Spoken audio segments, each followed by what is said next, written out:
All right, what's up, fools? We got another panel today on the Iran war. We'll go around real quick and allow everybody to introduce themselves before we get into the debate. So we'll go from just top to bottom, left to right. So Ryan, if you want to start. Hi, Tom. Thanks for having me on. My name's Ryan Mullally.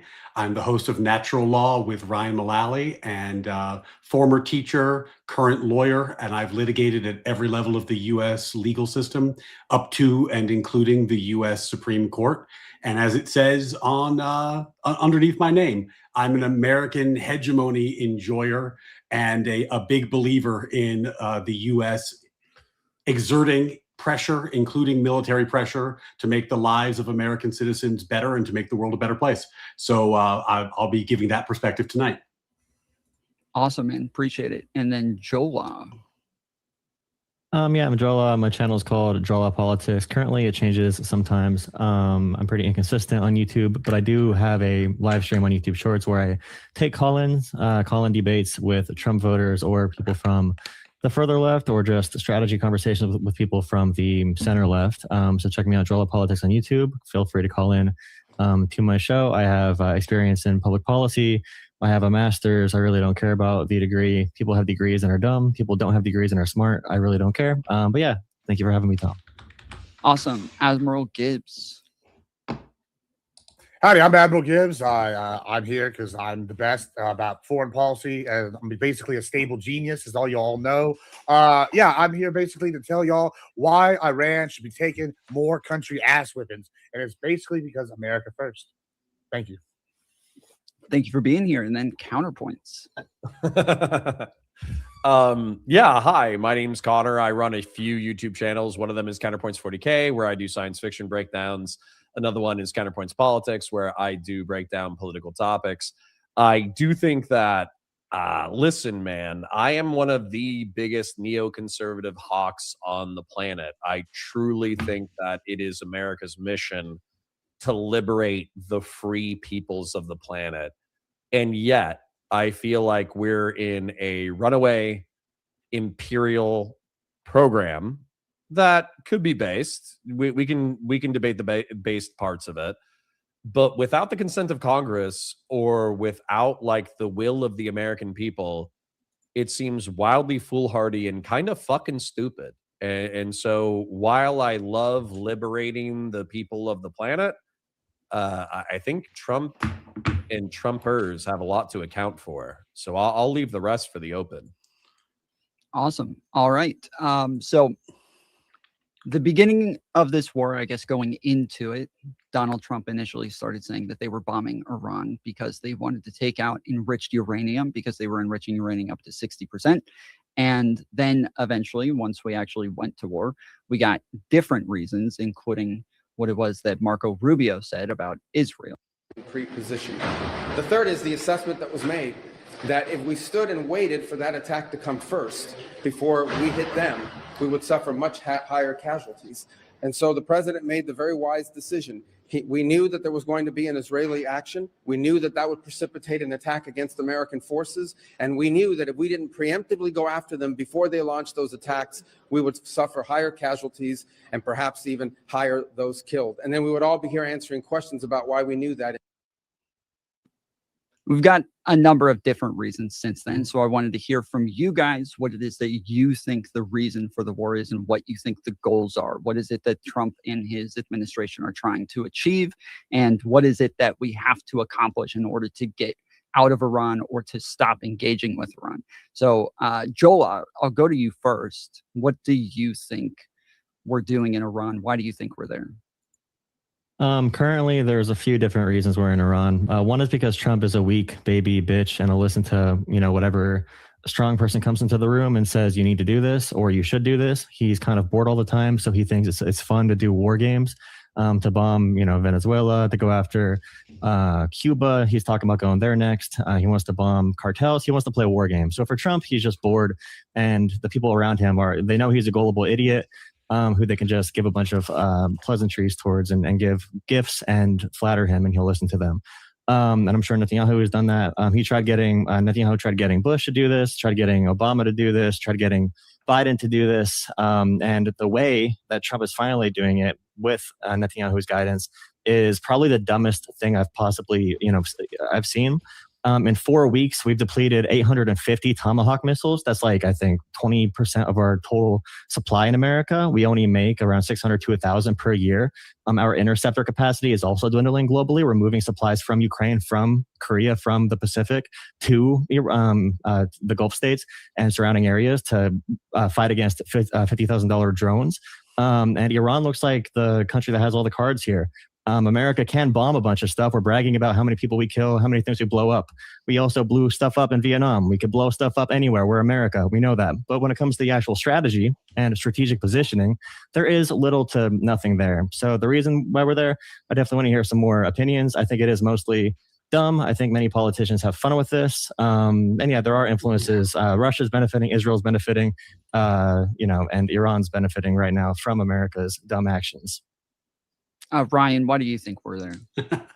Wow. Well, those of us who have a memory slightly longer than a goldfish might recall that since 1979, we've had casus belli, meaning just cause for war, against Iran every second of every minute of every day, because since they became a nation in 1979, they have kidnapped, murdered, and maimed thousands of Americans in multiple actions spanning the globe, spanning multiple conflicts. And that's not even discussing their proxy funding of terrorism. The United Kingdom indicated that it foiled 20 terrorist plots funded by Iran in the last year, in the last 12 months. We just had a guy convicted in New York in federal court because he was sent by Iran to organize an assassination attempt on the president. This is a nation that we have been in a shadow conflict or Cold War, not even that cold, really. Shadow conflict's a better term, for decades. Now, as to this specific moment, a few things happened. One, Israel was going to go in, as the clip showed, which gave us a strategic opportunity. And it was a strategic opportunity that President Trump took advantage of, which is good because it saved American lives. Second, in negotiations, the U.S. said we would give them free uranium. We would give them free uranium for their civilian nuclear program, for energy generation, for medical use, this sort of thing. If they would promise never to enrich, never get to weapons capacity, certainly, but not enrich at all, and also to stop funding terrorism, to stop funding Hamas, the Houthi pirates, Hezbollah. Their answer? Absolutely not. And in fact, they already have enough uranium for 11 nuclear weapons. Now, what happened during the conflict? And this is important. They just launched a missile with a 4,000-kilometer range when they hit Diego Garcia. That could hit Europe. That missile has a range to hit Europe. By the way, they've been swearing for years that they're not developing such weapons, just like they swore for years that they weren't trying to get a nuclear weapons program online. They cannot be trusted, and they cannot be trusted to ever have a nuclear weapon, ever. It can never be allowed. It is a danger to every living soul on the planet. So, and then economically, this is a blow against China. This is a blow against China's attempts to undermine the petrodollar. But I'm going long-winded, so I'll stop. But to just put it mildly, we had humanitarian reasons, geopolitical reasons, economic reasons, any reason you could name to go after this country, and thank God we did. And counterpoints, what do you think? Can you, just because Ryan did hit a lot of topics, can you restate the question real quickly? Yeah, I was asking why you think we're in Iran. What do you think the goal is? What do you think we're trying to achieve there? Securing the world's energy supply. That's my firm and final answer. Good, bad, indifferent, doesn't matter. What all the things that Ryan just said are in service of securing the world's energy supply. It doesn't matter if we had a reason for war, they had a reason for war, doesn't fucking matter. Decapitating Venezuela, Iraq war, the war in Iran right now. It's all about that shit. Well, you were in the military, right? Were you ever deployed? Yes. Yes. And, And- I served from 2006 to 2010. I was in Iraq in 07 and 08. And so did you feel like that was also over energy? Yeah, absolutely. So if you actually look at it, Osama bin Laden, who we took the fight to in Afghanistan, he cited our friendly relationship with Saudi Arabia and our interventions in Lebanon on behalf of Israel as his reasons for doing the 9/11/2001 terrorist attacks. And so I just see this as a further extension. When you look, it's effectively like there's 4 ideologies on the planet: Islamic theocracy, mixed economy capitalism, and liberal democracy mixed together, fascism and communism. Islamic theocracy is just another thing that we're competing with. And we have to make friends who are Islamic theocrats, who are willing to give us oil, and we have to kill Islamic theocrats who are unwilling to give us oil. Why, when you went and fought, did you think it was about oil, or did you think later? Oh yeah, figured man. out You can go watch. There's like clips from Friends in like 1996. That's like G.I. Joe, G.I. Joe going to fight for America's oil interests in the Middle East and North Africa. We've relatively known that our international conflicts have been about energy for decades, easily. Okay, and then Gibbs, what do you think? Yeah, I mean, I agree with the petrodollar thing. I also want to include that this is a part of a larger global strategic realignment against, I guess it was BRICS. Now it's SYNC. It's got basically, we've taken out, God, I can't even talk today. Fuck, what's the country that we just took over? Venezuela. Thank you, Jesus. We took out Maduro, the oil, gone. We're sitting there threatening Cuba. They're scared as shit. Iran, hey, listen, I drew this cool graph over here. As you can see, we have fuck around and find out. They've been fucking around for years. Now, the other thing is they've been taking ass whippings, right? And my stocks have been doing this, shooting through the moon. This is because it's part of a global strategy to get rid of the people that don't want the petrodollar, as well as bring manufacturing back to the United States. In Arizona, they just took the Shahed missile, and I think they're calling them American Eagles, based ass name, and they're sitting here to revamp them, and now they're remaking them a little bit more pricey than they are, but way cheaper than anything we have, and we're using our own suicide drones against them, but better, because America, fuck yeah. They fucked around, they're finding out, it's fantastic. We also we're building a new USO facility down here in the Gulf Coast. It's going to provide millions and millions of dollars of revenue, potentially billions of revenue here in the great state of Texas, and jobs. All of this is great. We're bringing oil away, the oil petrodollar, to all these countries, whether they want it or not. Fuck them. America is the superpower. We got 11 fucking super carriers. They can taste this dick and they can like it. It's about time that these countries owned up to the fact that there are little bitches and they exist only because we allow them to. And it's wonderful that these guys who chanted death to America and have supplied these terrorists with money across the Middle East and all over the world are taking this whooping.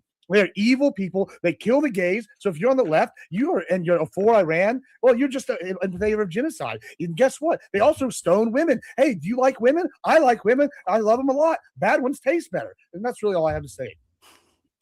Were you not critical of the Bush administration for going to Afghanistan? Fuck no, let's take them over too and keep that country. We should have been there 100 years, like John McCain said, and annex that bitch. But no, nobody had the stomach for it. I think Counterpoints may have said that the American people didn't have it. I know it's because we've all turned into liberal limp dick sissies, and I'm tired of it. It's time to be Giga Chat Americans again and start conquering shit. Manifest Destiny 2.0, Don Rowe Doctrine, all that good jazz. We're back, baby. So Ryan, what about what Jola said? Jola was saying that he doesn't like that Israel has as much of an influence over Donald Trump and our geopolitical engagements. Why? Let me clarify though. Let me clarify first, because I don't care about Israel. I care that Trump is a cuck to every country that offers him money through Bitcoin and any leader that gives him a sucky suck. Whether it's Zoran Mamdani, whether it's Netanyahu, whether it's Putin. Like whenever Trump talks to Putin, he's like, Putin just called me and said he's not going to bomb any more Ukrainian civilians after Putin bombs another passenger train in Ukraine. So that's what I care about when it comes to our position of power. Is our president is a weak bitch, diva drama queen who needs his ego sucked off, and he follows whoever's going to suck off his ego. He doesn't know what the hell's going on right now. Do you think Trump knows that we used like 50% of our interceptor capacity in the first like 2 weeks of the Iranian conflict? Like, how much of our stockpile should we run down of our Tomahawks and interceptors? We are just giving China a bunch of data on how to avoid our interceptors right now from our faulty planning. You have to actually contest with those facts instead of just getting very loud and get very emotional like you guys are and talk about 1970 whatever. I don't care about that right now for our strategy. How many American lives, how many billions of dollars per day, how many interceptors, how many Tomahawks do you want to waste and throw into the damn ocean for little to no strategic objective? You want to piss off Europe even more? We want to separate from Europe, go more towards, support Russia getting billions in a sanction relief. We just gave Iran a $14 billion windfall as well on oil. Where is the strategy here on any of this, and why is Trump such a weak cuck? Okay, so Ryan, what is your response to Trump being such a weak cuck? That was more a rant than a clarification, but it's just not a rant that anyone should take seriously. Respond to one point. Respond to one point I made. Respond to a single point I made. Tom, are you moderating this or not? Because if we're going blood sports, I'll go blood sports. Make him respond to one point I made. Tell him to respond to one point I made. I wanted to hear on, I guess his main point was about whether or not. Look, Tom, I'm going to get there, but I'm trying to be respectful to you in the format of your show. If you want me to go blood sports, then I'll just go blood sports, and that's fine. I've been not doing it, so I sat in silence and let him. Okay, answer the question, sweetheart. Answer the question. Answer the question. Yeah. Moderating, yes or no? Yes, I'm moderating. So shut up, Joel. If you listen to the points he made, you can just hear the partisan venom dripping off of them. But it's obvious in the inherent contradictions. He cites that he's upset about the way that Trump has handled Ukraine, but then who's ostensibly an American ally, but then criticizes Trump for aiding Israel, an American ally. This is not a coherent position that needs to be taken seriously. He said, and I think I'll do a direct quote, that he doesn't care that Iran has been killing, maiming, and kidnapping Americans in the thousands for decades. That might not be a thing that he cares about. It is a thing that the rest of us should care about. And we should care about it because if they get a nuclear weapon, they are going to use it. They are going to use it. They have developed a 4,000 kilometer range missile that can hit Europe. They lied about it. Why? Because they're going to use it. And furthermore, I agree with Connor. I agree with Gibbs that there is an oil issue here. It's more the petrodollar than it is the actual oil supply. But we should be honest about that because you know what happens if the petrodollar falls? Mass inflation, people starving, the financial markets crashing, Americans suffering. That's what's at stake. Now, people might not give a shit about that because it gives them open season to poke fun at Trump. But there's a million valid strategic reasons to do this. You just have to open your eyes and look at them. I would like to respond. Yeah, go ahead. Shouldn't we have had a fucking conversation about this? Like, I'm really not trying to be rude. I understand that there's people, and I'm really not trying to be mean, I promise. But there's people like Gibbs who will like flip from no new wars to fuck yeah, America needs to be the global police because Donald Trump says so. But the truth is, like, at least a portion of the American Republic is not that retarded. And I remember that, like, leading up to the Iraq war, we had like 2 years of vigorous debate about weapons of mass destruction, geopolitical concerns, evidence, intel connections, Al-Qaeda connections. We had a debate for 2 years. And I don't remember a fucking debate. I remember we went into Iran, like we were having like a normal Tuesday. And then we went into Iran on Wednesday. That's what the fuck I remember. So I don't remember consenting to this war.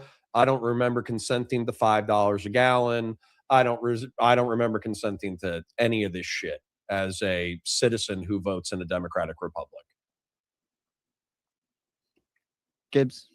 Yeah, I mean, that's ludicrous. If you've ever watched any of my content, I've been calling for country ass whoopings since day one. So let's do a consistency check. And I don't think we need to go through fucking 16 million hours of content where I've said that. But hey, bad faith is off to a good start here today, I see.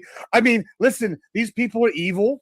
And I'm sick of it. They also bombed Trump, or tried to kill Trump or whatever, allegedly. And I don't know if you know anything about Trump, but he's the most petty individual alive. I knew that he was going to go attack them at some point. Also, we've been planning on taking them out since the Iraq War I.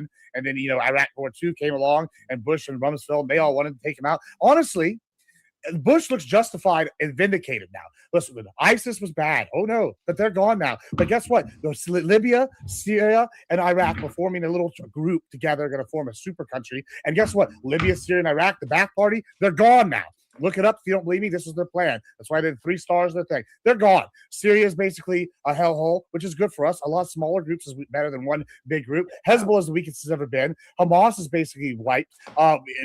Iran is on their last legs. Their missiles are firing are going down every day. Strait of Hormuz. Oh no, oil prices are higher. Guess what? You know what will cause oil prices to go way lower over time? It is going to be if Iran doesn't fucking exist as an evil entity anymore, and we've bombed the shit out of all the resources along the Strait of Hormuz. Oh, Karg Island, then we talked about the goals for this. He said in I believe it's 86, I can find the interview, or 88, I believe. He said in an interview, Trump did, hey, if Iran ever fucked with me and I was the president, I would just go take Karg Island. These are his quotes. So when y'all act like he's not consistent, hey, maybe fucking read a book, you jackasses, and you can understand what he's going to do. Because unlike what y'all say, he actually tells us what he's going to do all the time. Y'all just aren't intelligent enough to read a book and know this. But hey, that's fine. I'm a retard, not the guy who can't read. But Donald Trump I'm just going to say that there was no new wars, right? I'm just going to say that. I told Tom. Admiral Gibbs and I are oil and water. I don't enjoy speaking to him. I was going to be not sober tonight. And you don't say, Connor. The mere fact that we are pretending that MAGA is going from no new wars to fuck yeah, let's like annihilate Karg Island. It's so absurd that I don't want to spend the blood pressure, the cortisol necessary in order to try to explain how fucking stupid it is for the past 2 years to have Trump and JD Vance promise to be isolationist pacifists and then them to launch a unilateral war in the Middle East and North Africa whose scale is already comparable to the openings of the Iraq invasion. It's so stupid on its fucking face that this is not how I want to spend my time. So, Tom, I love you. I want to be a part of the panel scene. I want to debate. I trust, like seriously, I'm serious. I love the panel scene. I love Twitch and YouTube politics. But fuck that. And I'm not even going to entertain it. Well, hey, let me ask you a question. Did he say this in 1988 or no? Yes or no? If I pull up a video and he says it, no, did he say this? Yes or no? Yes or no? 1988. In 1988. But so he said he's been saying it for decades. In 2024. Did he say this in 1988? If he became president, then Iran, after that, the first thing he would do would take Karg Island. What did he say in 2024? Okay, so we're going to be bad faith, and you're going to act because you're all going to keep quoting. Yeah, that's not bad faith. You're retarded, bad faith. and this is why I don't want to talk. You can keep saying this once again. Tom, I'm the one who's read all those books. Looking forward to the next one, but fuck Gibbs and fuck his 180 bullshit. Okay, I mean it's not 180. Once again, I've been consistent the whole time, and this is once again I want to point this out. Look, guys, that's Paul Poseidon. This is what we call bad faith in debate. When I bring up a point and I say, "Hey, he said something," and I can provide the literal video of him saying this, and this is something he said for decades he would do, and then they go, "Oh, it's a 180." What's more consistent? The guy who said he was going to do something for decades and then actually goes in there and whips that ass, or hey, a campaign promise where it's like, "Hey, no new wars if possible," kind of thing.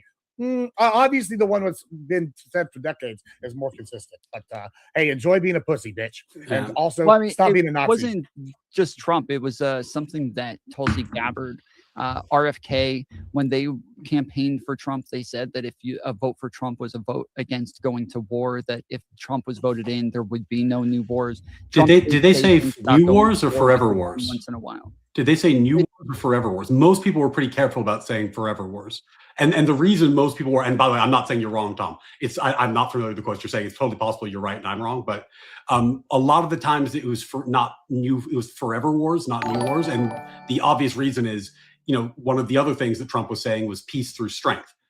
Strength actually does require that you are willing to and have a reputation for using your military, right? Like you don't carry a big stick if nobody believes you. And part of the problem that we had is that, especially with in the Obama era when Russia invaded Crimea and we our response was very lackluster. And then, the red line in Syria, our response was very lackluster. Then the pullout in Afghanistan, which was pretty much a disaster, we kind of lost our reputation for being the bully on the block. And if you want to have peace through strength, you have to have a reputation for being the bully on the block. So I wasn't surprised by it, I guess is my long way of saying, but also I'm not like a no new wars guy, and I'm not exactly like a MAGA guy. So I'm not the person who was, if someone felt betrayed by that, it wouldn't have been me. So that's not, it's not something that I've been deeply concerned about. Well, I mean, Yeah, we I could would take a second and allow them to speak. I am the candidate of peace. I am peace. People don't believe that. I am peace. A vote for Donald Trump is a vote for a man who wants to end wars, not start them. We do not want war with Iran. We actually want peace. The Iranians are clearly not very good at war. Perhaps they should follow President Trump's lead and give peace a chance. Kamala's campaigning with warmongers like Liz Cheney. How do you think that is? She picks Liz Cheney, whose father virtually destroyed the Middle East. Liz Cheney, she talks big, oh, I want war. She always wants war. Every time I was with her in the White House, we should attack this nation, that nation, nations that people never even heard of, we should attack. She's a big, tough guy. She sits back in Washington, oh, we ought to go and attack Iran, Iraq. We're going to attack everybody. That's why I broke up with her. All she wanted to do is go to war with everybody. These war hawks, they want to draft your kids to die in wars, and they will never fight themselves. We'll stay around the country for 15 years, just bomb the hell out of everybody, make everybody miserable. Nobody knows why we're there, the wars that never end. These endless wars that we've been in, I've gotten us out of so many. We don't want to get into wars. We're tired of fighting. I'm the only president in the last 84 years that didn't start a war. Under Trump, we will have no more wars, no more wars, no more wars. We will have prosperity and peace. We will have prosperity and we will have peace. Remember, I'm the president of peace. They said he will start a war. I'm not going to start a war. I'm going to stop wars. He's going to start a war. I said, no. My rhetoric is going to keep us out of wars. And that's what happened. I would like to respond to that. I think that this is important. One, I'm going to read the quote from 1988 because I think it's important. Donald Trump on how to handle Iran. I'd be harsh on Iran. They've been beating us psychologically, making us look like a bunch of fools.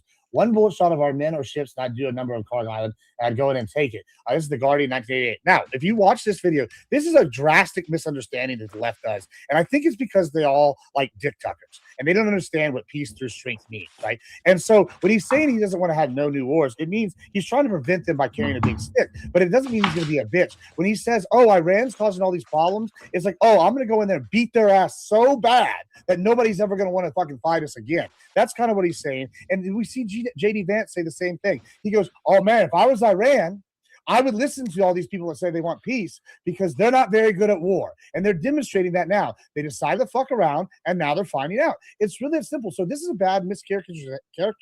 Can't even talk today. Don't do 39-hour streams, guys. You're not going to be able to talk the next day. It's a bad mischaracterization, whatever, you know what I'm trying to say, of what he is, what he's said is bad faith and it's dishonest by the Dems. But hey, I understand it. We have to get our talking points in and get our dunks. But if you're being no one gave a talking point. No one gave No one gave a talking point. Tom showed the video. You were supposed to respond to the video. Can you respond to what Trump says? When he said no new wars. Were you listening? He meant we were doing more wars. Responded. No, but you're saying that he meant we needed more wars to get to safety. So we didn't need new wars. So did you not understand what I just said, or you just purposely carry a big stick? To carry a big stick, right? So what does carrying a big stick mean? Is this a run war, a new war? Is this a new war? Yeah, it's a new war, I guess. Yeah. Okay, so when Trump said no new wars, he actually did start a new war. But you're saying it's okay that he did because he meant something else other than what he said a million times. All right, I'm going to try to engage you in good faith because I know that's hard for y'all, but I'm going to try. Okay, if you have a bully, stop being stop being a bitch. Okay, just talk to me like an adult. I'm talking to me like an adult. Okay, good. Okay, listen, it's fine. It's okay. Listen, not name calling.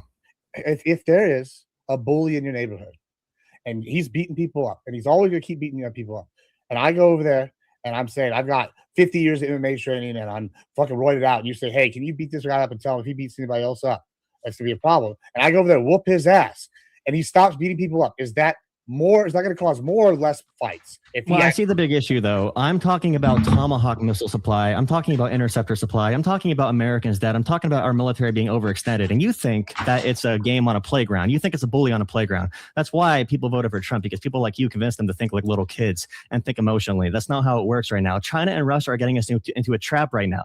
We're leaving Russia economically. We're leaving Iran economically. We are hurting our allies in the Gulf states. We're hurting our allies in Europe.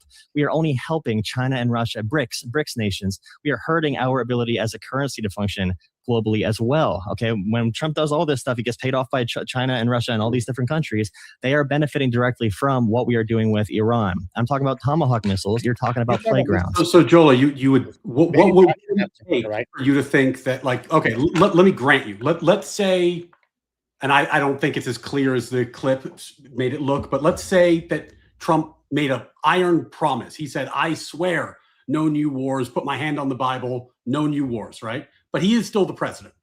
How close to a nuke would Iran have to get before you would be okay saying, you know what, we should do something about that? How many Iranian citizens do they need to butcher in the streets before we do something about that? Like, what is your criteria, Jola, for when it is warranted to actually use American military force and, yes, risk American lives to do something that needs doing?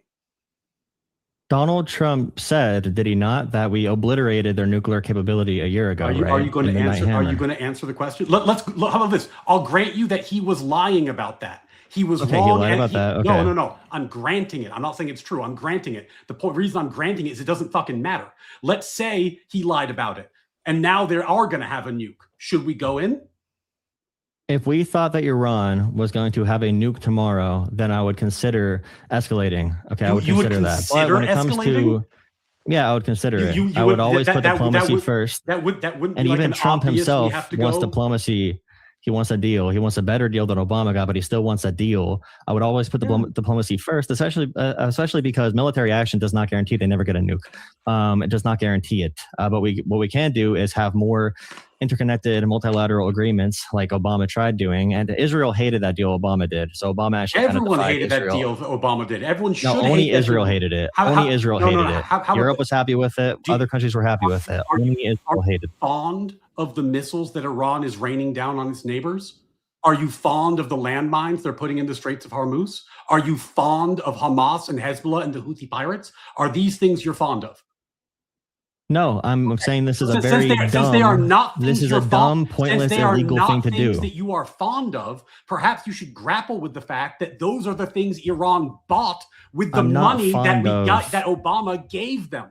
So yes, when you give Trump just gave Iran relief on sanctions, they got $14 billion windfall, right? Iran's making more. Okay, $100 billion that they use expressly to fund asymmetric deterrence, which includes missiles, naval ships, naval mines, and terrorism, then yeah, they get to use those when we go to war with them later. That deal made the problem worse because it put off something that needed doing then. But thank God we're doing something about it now. And again, I go back to my opening. We offered them, before the war started, we offered them free uranium for civilian use. Free. We would just give it to them. We killed all of their negotiators. We killed their negotiators multiple times. Israel and America killed their negotiators. In the process of negotiating, we lured them in with negotiations and we killed their negotiators each time. That's why we won't talk to Trump anymore. But before we killed their negotiators, we had talks and we offered them free uranium for civilian use. They turned it down.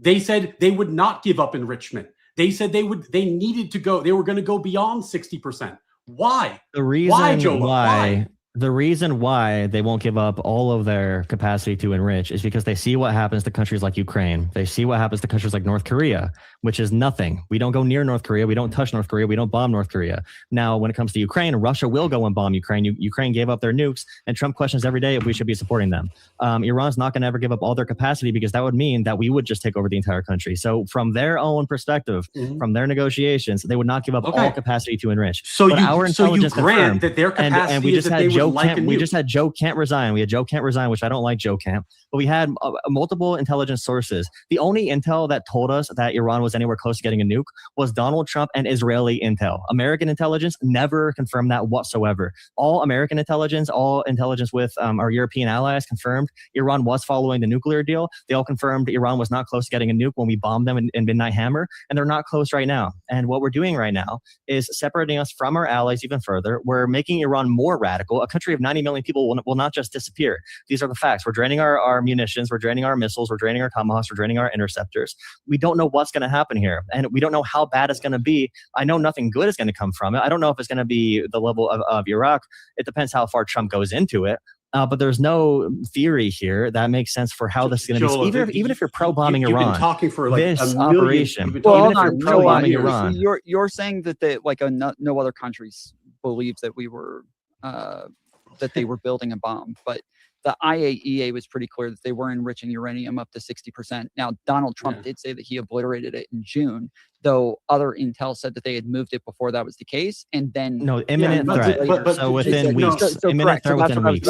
There was no imminent threat within weeks. No, that was never confirmed. That's what I was about to say. When he's asking you, like, hey, even if Trump said no new port, obviously that doesn't mean that if there's an imminent threat that he wouldn't do something about that. But American intelligence said there was not Tom, an imminent threat. I understand why Joel needs to do a lengthy filibuster. Tom, this is actually important because the disastrous part of his answer, which he then just kept on going to run away from, is that after I asked him point blank, he admitted that Iran wants a nuclear weapon. He admitted that it is in Iran's interest to get no, that's not what I said. That's not what I said. Dude, you've been talking for like 100 years. You're gonna have to let me talk. Hold on. Yeah. So if Iran wants a nuclear weapon for deterrence and is trying to get a nuclear weapon for deterrence, and by the way, they were not. I never said that. You're responding to a point I did not make. They told us. I did not make that point. I did not say that. The same promises they made that they were not enriching to weapons grade level. They also promised they were not developing missiles that could reach thousands of miles away and hit Europe. But guess what? They just fired one.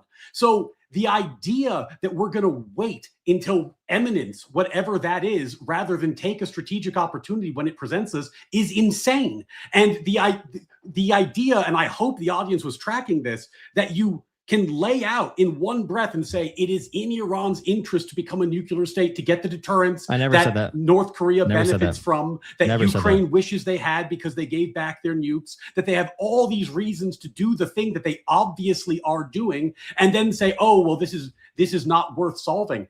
Iran is a terror state. Iran has been killing and maiming and kidnapping thousands of Americans for decades. They cannot be allowed to have a nuclear weapon. They cannot. Iran is a bad country. I hate Iran. Good. Yes, Iran is bad. You should. Iran bad.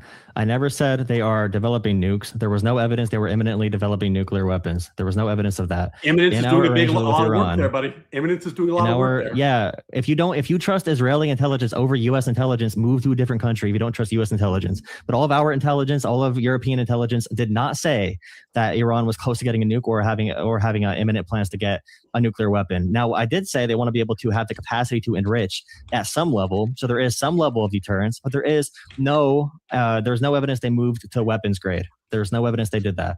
If we want to talk about, what we can do to deter Iran, or when Iran was negotiating with America over the past 10 years, we can talk about how there was no evidence that they were doing large violations of our nuclear agreements.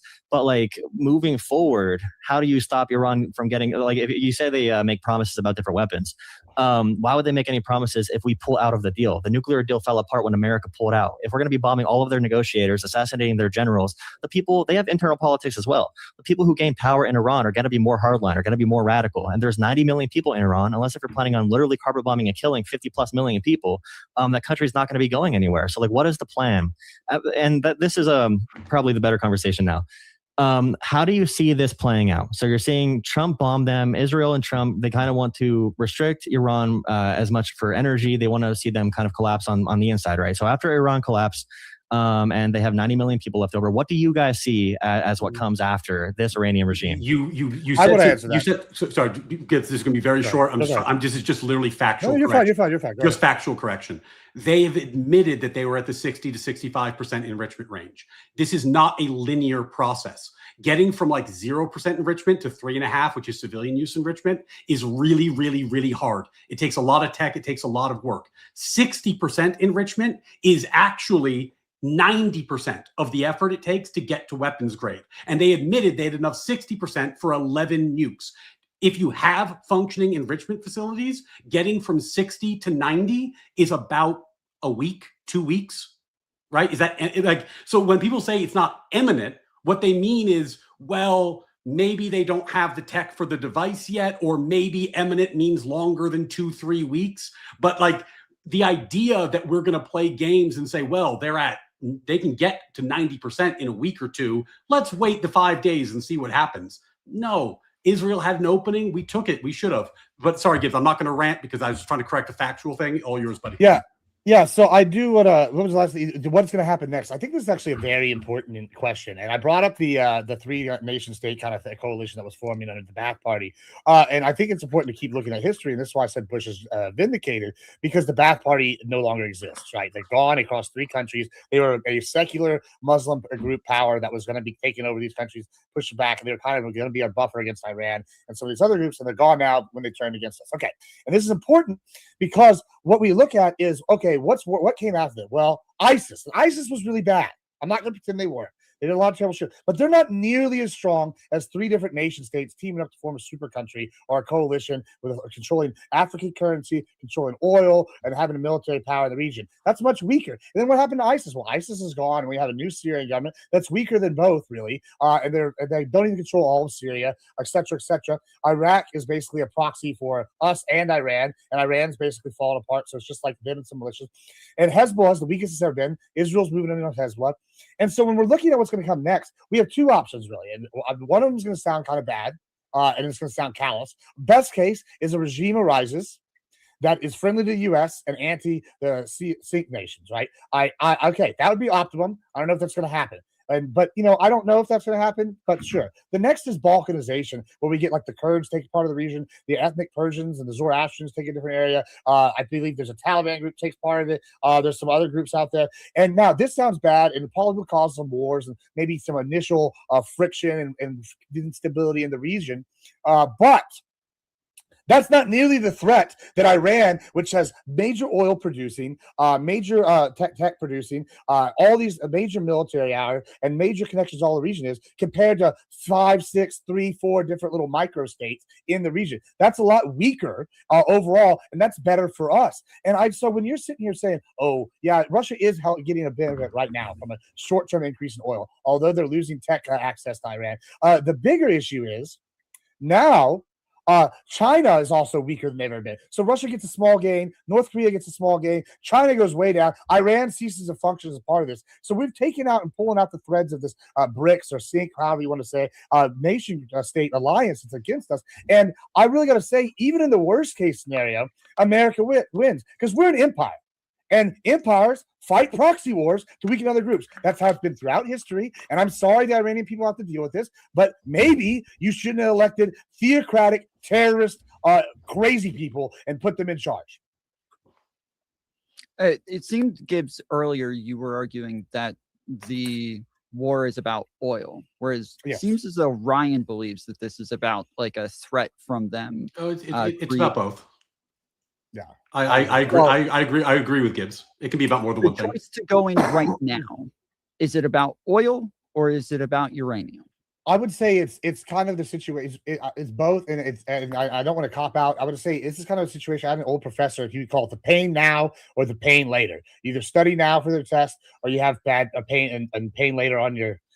If you don't study now for your test, you got pain later. As opposed to having pain now and having to study. Same thing here. If we don't do something now and cut out the cancer, it's going to get worse. We're going to let them sit there and build up their uranium, build dirty bombs, potentially sell them to terrorist groups or give them to Hezbollah or Hamas or the Houthis or give them an actual functional nuke. That's fucking terrifying. I mean, and that's actually a greater threat than to say, oh, hey, they slip a nuke in through the Mexican border that, you know, Biden had left open, and they set it off, and here in San Antonio, Military City, boom! Oh, millions of people dead. Papa Gibbs is gone. You don't hear my rants no more. Sad time. That'd be really bad. You know, or if they close off oil, send oil prices, that's bad. But if we eliminate them, oil prices in the long term will go down, and it'll help the American petrodollar, and it'll hurt that alliance, as well as eliminating the threat of uranium. I would say it's both, and I hope that's not a cop-out.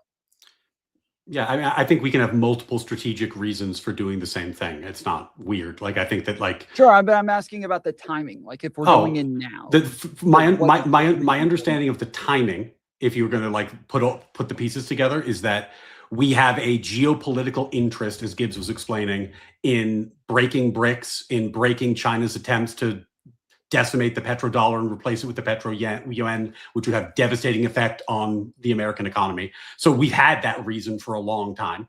Then we went into negotiations, and during the negotiations, Iran said some pretty crazy stuff, as was reported, you know, by our negotiators in those meetings, and which I was talking about earlier. And at that point, Israel told us that, you know, as you put up the clip from Rubio, that they had intel, they had an operation capacity, they had a window where we could do something like take out 100 of the top leadership in one strike.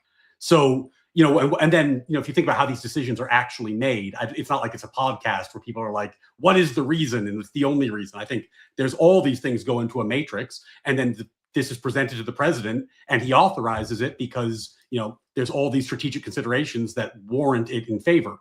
You know, some people even think that he had Tucker Carlson into the White House because everyone knows that Tucker's opposed to the war, and it sent a little bit of a false flag up. Who knows? The point that we don't have the intelligence briefings, none of us do. But in terms of the way that I've seen it reported, that would be the lead up, that we have backdrop strategic interests, and then we had an opportunity present itself.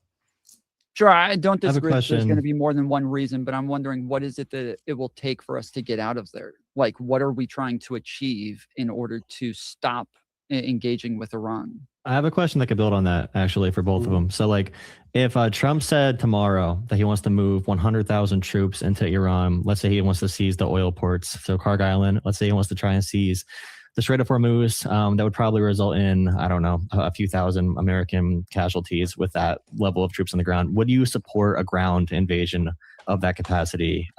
It'd be like the same capacity as like Iraq, and it wouldn't be 100,000 at once, obviously, but would you support a ground occupation like that? I would need to know why it was necessary. So far, it hasn't seemed like we were going to have to go anywhere near 100,000 troops. I'm not opposed to there being some troops there, but like 100,000 is a huge number. So I would actually need to hear more about why. Well, what about like 10,000, 15,000? Yeah, like the Strait of Hormuz is the big thing. So the mines in the Strait of Hormuz, it has been really difficult for America, and also the drones as well. The drones and the mines in the Strait of Hormuz. That's why Iran has such a stranglehold on that area. Yeah, if we were like, I don't know that there's a magic number. I don't know what the magic number would be, but like certainly I'm not like a no boots on the ground guy. I don't think that, like, I think that this is actually a fight worth having. And the real danger here is that we leave this undone.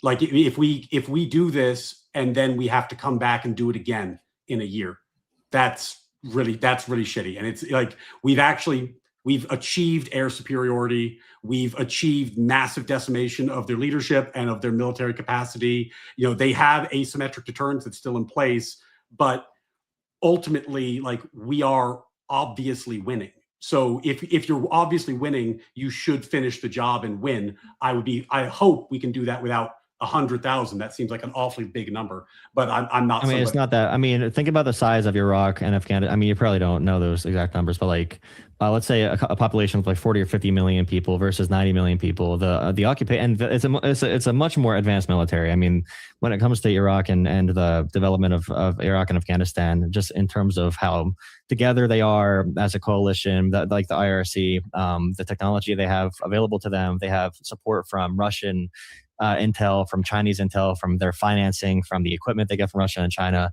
So they have a lot more capacity than Iraq or Afghanistan had if they wanted to fight back against Americans occupying. But that's my main question. And if there's nukes there, if they might be getting nuclear weapons, and that's the biggest threat to humanity. I mean, at that point, you would probably say any number of troops that it takes would be necessary, right? Like any number that it takes. Hold on. Fundamentally, that's actually fundamentally incorrect, what you just said. Iraq was the 4th largest military in the world at that time, with the most advanced air defense systems in the world, according to them and according to many others outside the U.S. You're fundamentally wrong with what you said. They also had alliances all over the world with, like I said, the Ba'ath Party countries that they controlled, 2 other countries. Iran doesn't have that. They have tangential allies. So when you say this, they also, we know Iraq used chemical weapons. They used them on us. They used them against the Kurds. They used them against Iran. We know this, just so you're fundamentally incorrect. Also, I want to point out another reason. You keep mentioning running out of missiles. Manufacturing in the U.S. is a good thing. I already brought that up in my opening. Big fan of that. War causes us to build more things. Hey, we get better tech. Look at Israel. They have 2 versions. They have one version of the F-35, which is better than ours. We've taken it and re-engineered it and made better improvements to ours. We have another version of the F-15. They invented new tactics on how to use these in conjunction that we didn't have to do. And now we're implementing them to ours. So that's wonderful and good for us overall. And then you brought up all these other things. Yeah, you just fundamentally don't understand the foreign policy picture over there is what it seems like. And this is not really a bash, but it is confusing. And the reason why it's so confusing is because Iran works with the shadow fighting. They're very like asymmetrical warfare. They're not very good at fighting actual wars, as we're seeing now. They had all these drone strikes, all these missiles. Those have gone down. I think yesterday, the day before, they launched like 4 missiles and like 20 drones. Ooh, scary. Like, I mean, they're just getting ass whippings. And yeah, Ryan brought up a good point earlier about the Diego de Garcia attack. Yeah, they did have this capability, but it's kind of like the Great Value missile. It's right below an intercontinental missile. And it was shitty. And one fell in the ocean and the other, I don't know, not so good. It's just they're just kind of like not good at this stuff. However, if we allow them to sit there and keep working on this, they will become good. And the problem is they're not rational actors. They just sit here and go, hey, we're getting attacked. You know what we're going to do? We're going to bomb everybody else in the region and make them hate us more. Like, they're lucky the Taliban is getting in a war right now, because if they weren't, the Taliban was talking about invading them. Like, because of the water stuff going on. Like, they're just in a really bad position, and now is the time to take them out. You don't let evil people spend time and get stronger. You kick them while they're down, and you take them out. You cut off the head of the snake. Okay, so earlier, like, Donald Trump was initially saying that it was about them not enriching uranium. Then eventually it was talking about their leadership and wanting to eliminate their leadership. And then he's also talking about making sure the Strait of Hormuz is opened up. How long... Is there a limit on how long you guys would accept this war to go on, to where even if you were under the impression, Ryan, that Trump was promising no forever wars, well, how long can this go on before you would consider him breaking his promise? I don't want to pull a counterpoint or counterpoints, bro, but like, if you're gonna, like, just saying that Iraq 2000s is compared to Iran 2026, like, that is the most brain dead low IQ take you can possibly have, and you're gonna call me dumb for it. Like, I don't know if I can talk this is ableist. I don't know if I could keep on doing this. Like, this is not cool. You like, can say that, but I've sanctions Iraq was under for all those different years. Do you know that the cash flow into Iraq the ableist compared to Iran now, the freaking the relationship of China and Russia supporting Iran? Like, that's where I was going. Russia's a bitch. Russia can't even win a Hold on, wait. China. Also, like, that's where I'm going with my question, is because if we're talking about like no forever wars, right? And the people want to keep comparing it to Iraq and things like that. Obviously, Iraq is something that Donald Trump was very critical of, and like talked about how horrible the Bush administration was and how bad Obama was for allowing it to go on. There seems to be a line, right, for MAGA, even if you were under the impression that it wasn't no new wars, but no forever wars. Like, at what point is this too far? Well, I would just like to respond, if you don't mind, just real quick, and then I'll turn it back to you, Tom, just because I was called ableist. I'm just going to listen, I know we all hate AI, but I'm just going to read a quick AI thing, because I think we can trust it on here. Iraq was commonly referred to as having the world's 4th largest army prior to 1991 Gulf War. It was a massive army and potentially the 4th strongest again when we invaded back then, under Bush. Like, what is your What is your point? I'm not talking about just number of ignoring people. history? Like, The advanced technology and drones. Yeah. Okay, just a lot of So you're people saying does it's not not mean you're a good comparable? military. Do you think people in 2026? What do you think matters more, the advanced drone technology or the number of people they had? What happened to all the advanced air? Strong, that's like as the Romans. Like you're comparing different empires, different times. It's comparable. They did not have advanced anti-air systems compared to Iran. Wait, hold on. Oh shit, Sherlock. Gibbs, The Romans. Gibbs, Were the Romans one of the greatest empires of all time? This is fucking retarded. And you're gonna call me ableist? Give me a break, bro. No. It's ableist for me to talk to you. No, it's ableist for me to talk to you. It's ableist for me. Yeah, because you're retarded, bro. Like you literally. No, you don't. No, you don't understand what I'm saying. No, I'm saying you are. Gibbs, this is the Gibbs. This is the simplest point. Was Rome the strongest military on earth at his time? Yeah, yes, like. Yes, it was. Thank you. Gibbs, he's already brought up Rome in the Iran. He's already dead, Gibbs. You don't need to keep giving. You're just being bad faith. Like you act like why was Rome able to conquer all these other countries? Well, no. Why was Rome able to conquer these other countries? Oh, well, it's because they were better militarily. They had better tactics, better tech, etc. Same thing. Why were we able to beat Iraq? Because we were better military, better tactics. They're still the fourth strongest, bro, at the time. Unlike Iran, who's not the fourth strongest now, bro. It's not. Wait, are you saying Iraq was the fourth strongest military in the world in the early 2000s? You're saying Iraq was the fourth strongest military in the world? The fourth? Oh, he's bringing up Rome. When you see, what was the ranking? Who was fifth? Hold on. When we're talking about foreign policy, political acumen, and all this kind of stuff, it's important to talk about context. When you go, oh, they don't have the advanced drone tech. Well, no shit. Neither did the Romans back in the day. Neither did any of these other countries. And you're going, yeah, that's why it's more complicated now than it was for Iraq. Okay. Yeah, bro, it's not more complicated. Yeah. No, because of the new technology that Iran has. Okay. Yeah, that's the technology too, bro. That's the main thing. The drones are probably the biggest thing in modern warfare. That's the number one topic in modern warfare in every country globally is drone warfare. In Ukraine, Russia, like that is the number one topic of warfare. Okay, and you think it's not a point because of Rome. Okay, hold on. I need literally 10 seconds because this whole thing is idiotic. The highest technology that their military had were the anti-air systems that China installed that we fucking obliterated. So what are we talking about? Like we've already obliterated their we have total air dominance. So whatever technology Iran had is irrelevant because why can't we move boats through the Strait of Hormuz though? Why can we not move boats through? Why can our Navy not get within 1,000 kilometers of Iran right now? Between air and water, my guy. What's the main issue with Iran that we need to tackle though? When I say we can wipe out Iran in the place where it doesn't matter, but we can't attack their oil or their shipping lanes. We can't attack the Strait of Hormuz. What's the point? Between air and water, is this? I'm not sure if this is not clear to you. I can spell it out. Yeah, in this conversation, anti-air versus the water. Yes. The water is the big topic right now. Their biggest their biggest card on the table is the Strait of Hormuz. Yeah, their mines in the water and their drone warfare. Yeah, that's the number one thing right now that we're worried about economically. 92% of their navy. We're gonna. We should move our boats through then. Why can we not move American boats through? Because that's where the 8% is, you idiot. Like in Argentina, so how long will it take to do this? Okay, how long will it take then? Like when are we going to be able to? That was my question. No, man, we don't have intelligence briefings. But that was my question. It's like, how long do you think it's going to? At what point would you say that this is becoming a forever war? This is something that is like taking too long. It depends on the goal, not the weeks. Like the criticism of the Iraq war that I think is the really fair criticism is that what we attempted to do was build a democracy. And I think we've learned that we are not particularly good at that. And even if we were good at that, it doesn't work. Like you can't build democracy for countries. So if for example, our stated goal was like boots on the ground until we can build a fair and just society in Iran, you're going to be there literally forever. And that's insane.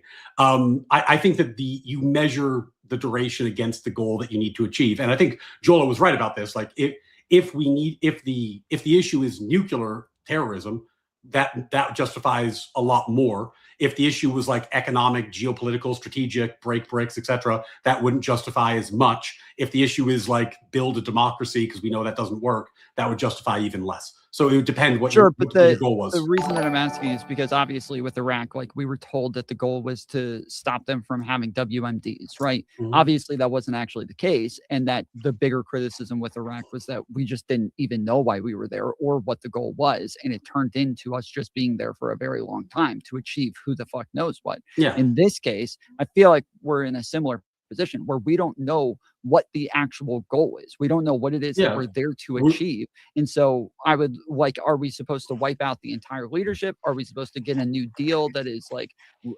equivalent to the Iran deal from before? Like Trump said before that the whole goal is that they're not allowed to have a nuke. Then he said the whole goal is that they're not allowed to enrich uranium. Now he is back to saying that they're not allowed, that as long as they agree not to have a nuke, that they'll stop. Like, what do you believe the goal is? Yeah, I think right now the goal is to kill their leadership and replace them with different leadership and break their military capacity until we have enough leverage that somebody is going to show up and actually be willing to put together a deal that's worth having. If I don't know what we're going to get, I'm obviously none of us have these intelligence briefings, but were it me, I think the deal that Trump offered at the beginning is really, really fair and good.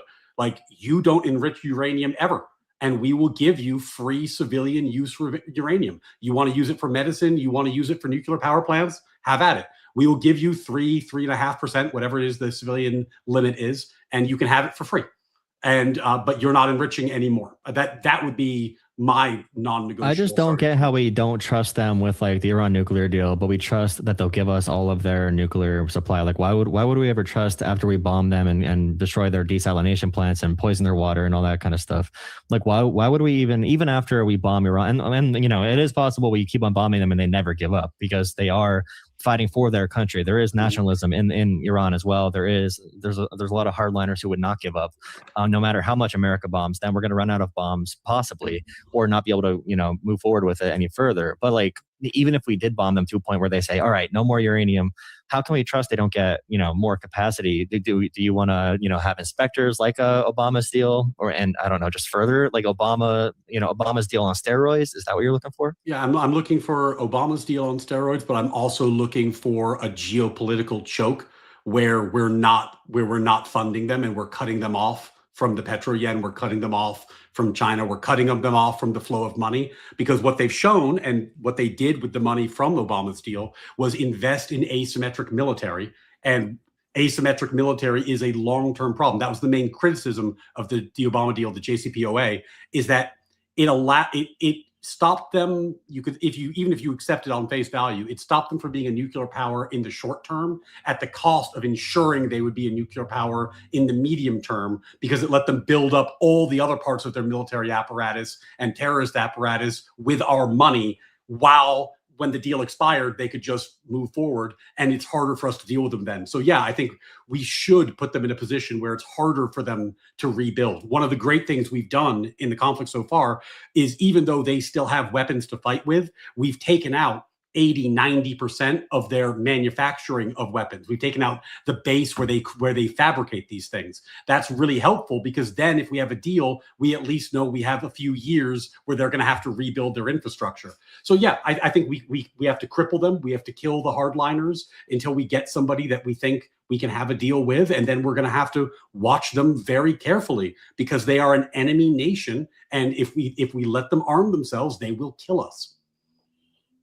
From my understanding, every deal that was offered was that they weren't allowed to enrich uranium whatsoever. That there was no enrichment of uranium, not even for civilian use. No, the JCPOA allowed enrichment for civilian use. No, for the JCPOA. I'm Yeah. talking about the ones that Trump offered. They all said 0% enrichment. Yeah. It sounded like you were saying a minute ago that they would be allowed to, that they were offering them to enrich for civilian use. No, we were offering to give them the uranium. Because if you don't let them enrich at all, the criticism they'll say is, well, we want to have nuclear power plants, or we want to have X-ray machines, we want to do isotope research in our hospitals. Civilian use is like 3.5% enrichment and below, and we offered to give them that for free.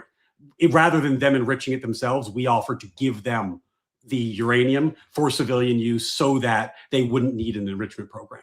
Because it is okay, that they would provide the nuclear fuel for them Yeah, but they don't have an enrichment program, because one of the things that came up earlier, getting from like natural uranium to 3.5% is like really, really hard. But then you've got to get from 3.5 all the way to like 90 plus to be weapons grade. So the concern with having the enrichment facilities is when you have the enrichment facilities, you have the enrichment facilities. You can keep running it and you can keep refining it. If they don't have the enrichment facilities and we're actually giving them the civilian use uranium, it's a lot less threatening. It's not a perfect solution, but it's a lot less threatening than the alternative.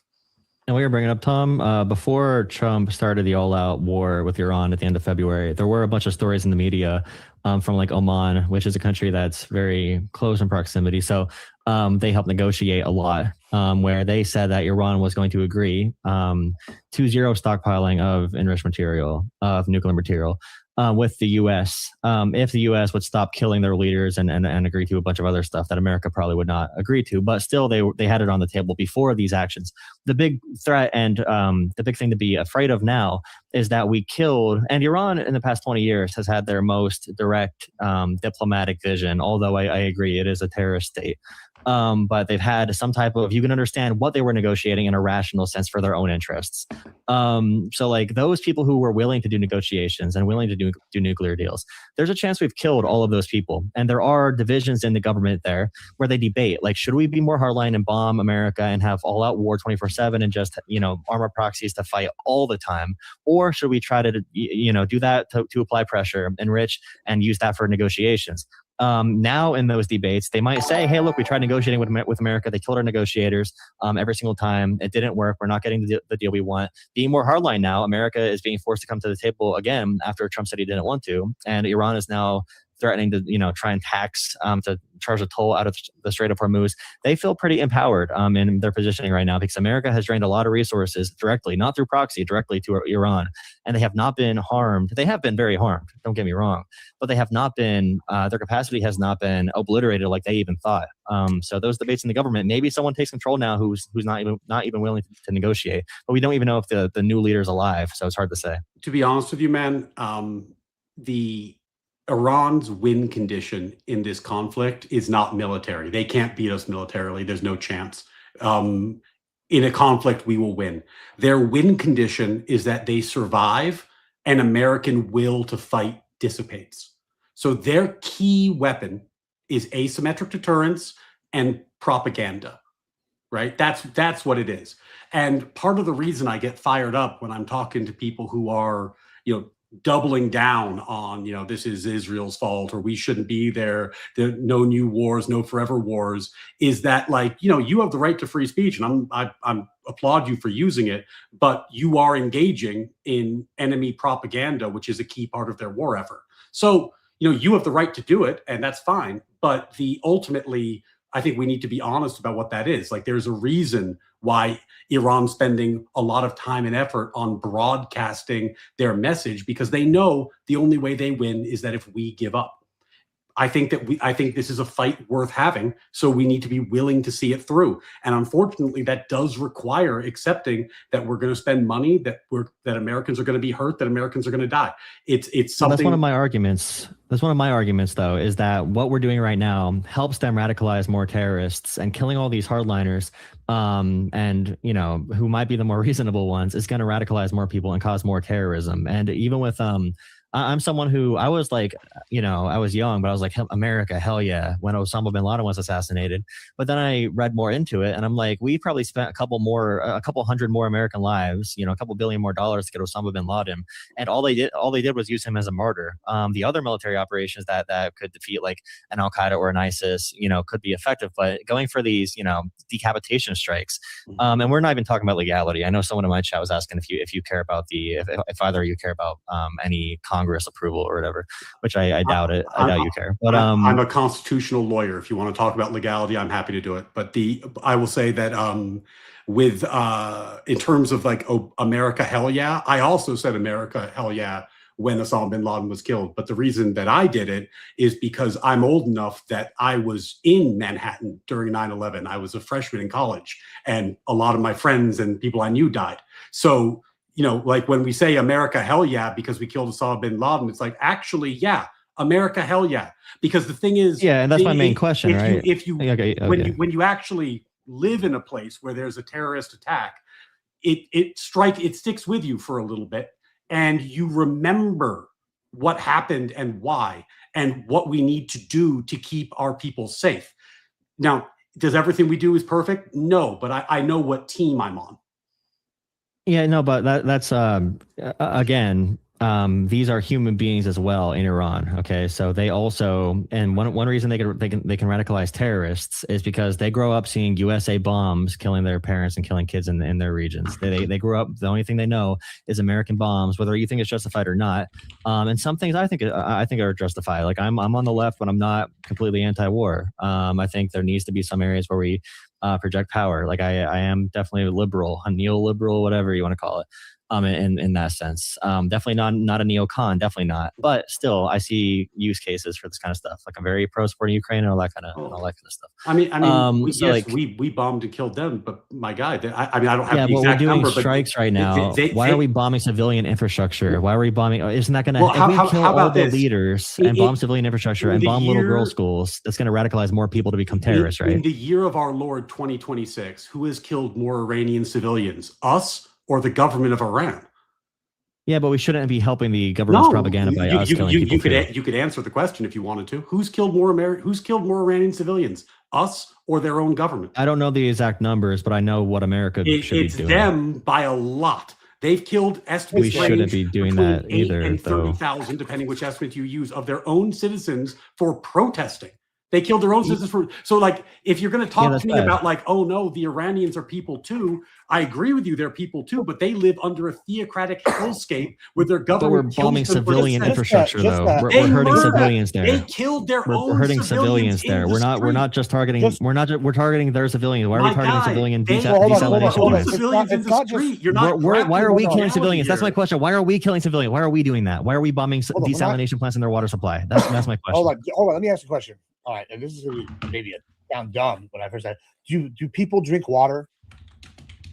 Yeah, they do. Are the people that make up the Iranian military people? Oh yeah. Oh, so it's a valid military target. We should take water away from children in Iran because their military also drinks water. I'm sorry, it's big fucking brain. war, bro. It is big brain. Listen, I'm sorry I'm not like you and I live in this happy-go-lucky world of sunshine and rainbows. War fucking sucks. They have no, you want to help terrorists recruit more people. Hold on. I don't want to do that. You're helping terrorists right now recruit people because they say America's bombing our civilian infrastructure. I guess we're doing blood sports now. I don't know. I'm saying I'm sitting here hearing what you're saying, and it's clear you have like this fanciful idea of what war is like. You know, blockades, they're a legitimate strategy. Taking away resources, that's a legitimate strategy. Are people going to suffer if we take away their ability to produce oil? Yeah, they're not going to have jobs. There's going to be less money. There's going to be less food, all sorts of things. That's going to happen. That's war, bro. And so guess what? If you can't supply your troops with water, guess what? They can't fight. And that sounds sad and it sounds bad. You know, they still have water, right? Who's going to get the water? Okay, if they have a lack of water, do you realize they'll take it away from the kids and give it to the troops? Do you realize the first people who do not have water are going to be the kids? They will not give water to the kids. The troops will get the water first. They have the guns. They'll have the resources. You're just hurting Iranian civilians for no reason, and you're radicalizing more people against America. Once again, this is just showing your lack of knowledge regarding history. How many sieges have been won due to the people? I don't know where you are right now. I'd let you talk for like 10 minutes, and I didn't. If the military want water, they'll use the guns to get the water. The kids don't have the water. If we place in the water supply. Wait, hold on. The problem right now is that it seems as though Joel is saying that like this is unjust, regardless of what the argument in favor of it is. It's dumb for America too. It's making America lose more. We're losing to terrorist propaganda. Hold on. The only hold on. Stop. Hold on. So I'm trying to get. And it's also wrong to kill kids. A moral like justification for like normally we would consider it, I think, an international crime to like cut off water from civilians, even if it's to cut it off from military. And so he's looking for some sort of justification. Before we go any further down this line, just to say, because I know sometimes this is my role in this conversation, the only source for this happening so far, to my knowledge, is an Iranian official. So I am not confident this actually even occurred. But if Jola has a source that is not the Iranian official being repeated, he can let us know. Well, the argument is Israel did it. I'm pretty sure. Oh, okay. Well, okay, cool. Then we didn't even do it. So who cares? On top of that, I'll play the evil guy. I don't give a shit. Fuck him. So here's my thing. right? If you're taking away the resources, I'm not going to give you a moral justification. I am going to give you a strategic one. And this is why I brought Rome earlier. We look at history to see how things repeat.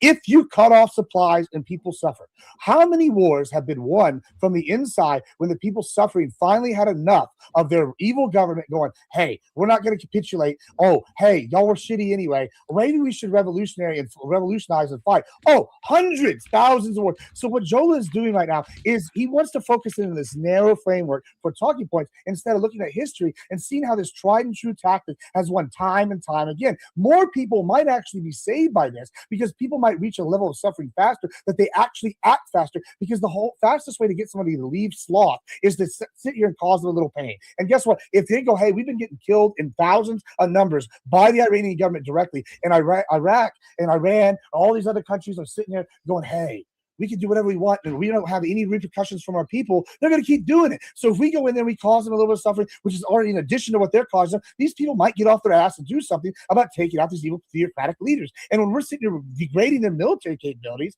yeah, I say it's a perfectly viable strategy. And I'm sorry, you're sitting here moral frogging whenever you're sitting here saying it's okay for them to kill all these other people the whole time and not do anything about it. So forgive me for not believing your high horse and saying that it's a talking point, because you don't give a shit about all the gays they killed. You don't give a shit about all the women that got stoned to death. You don't care when they protested, they shot them in mass. The only gay I care about surviving is you, buddy. If you're alive, you're the only gay I care about. So, hey, come here, sweet cheeks.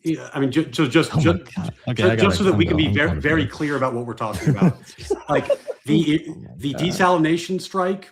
I mean, I don't know whether it happened, but the sources that I've seen so far are only on the Iranian side, and therefore, in my mind, not yet credible. Who knows? But if we're worried about kids. And Joel, I heard you say that you were very worried about kids. One thing that we do know for sure, because there's been a documented history of it for decades, is that Iran employs child soldiers in their war efforts. So amongst their many crimes against their own people, including, as Gibbs just referenced, the just shooting them in the street for trying to speak publicly against the regime this year in the thousands, they will also predictably use children in war. And let me give you the sneak preview of how this is going to look.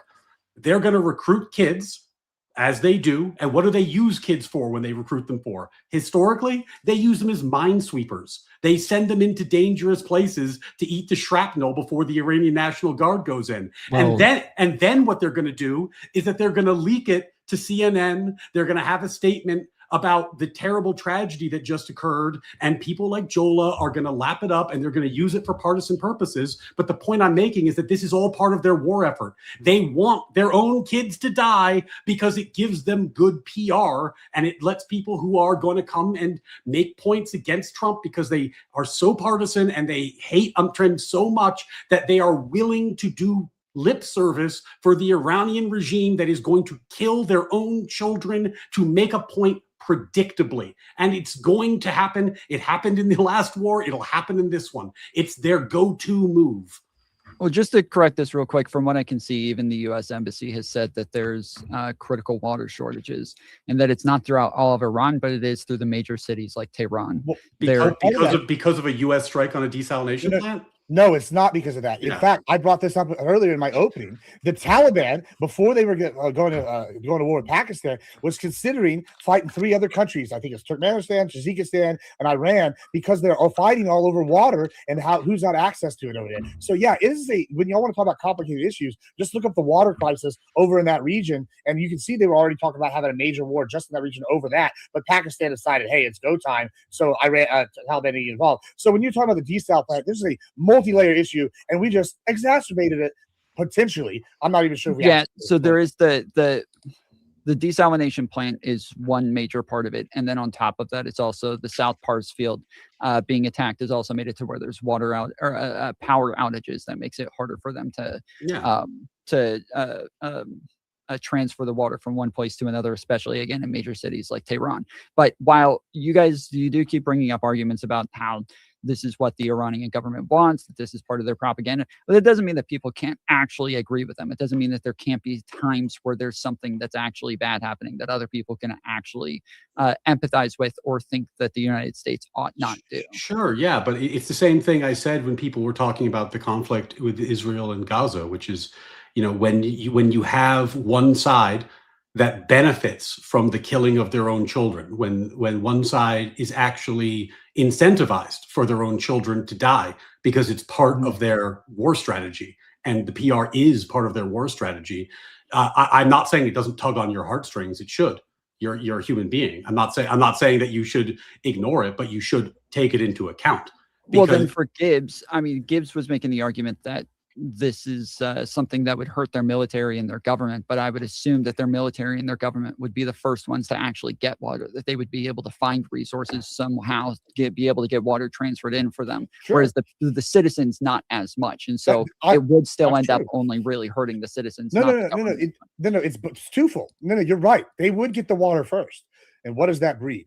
Have you ever like seen what happens when there's a gas shortage and people go in line at the gas station? Who are the people the most mad at? Not the gas station owner.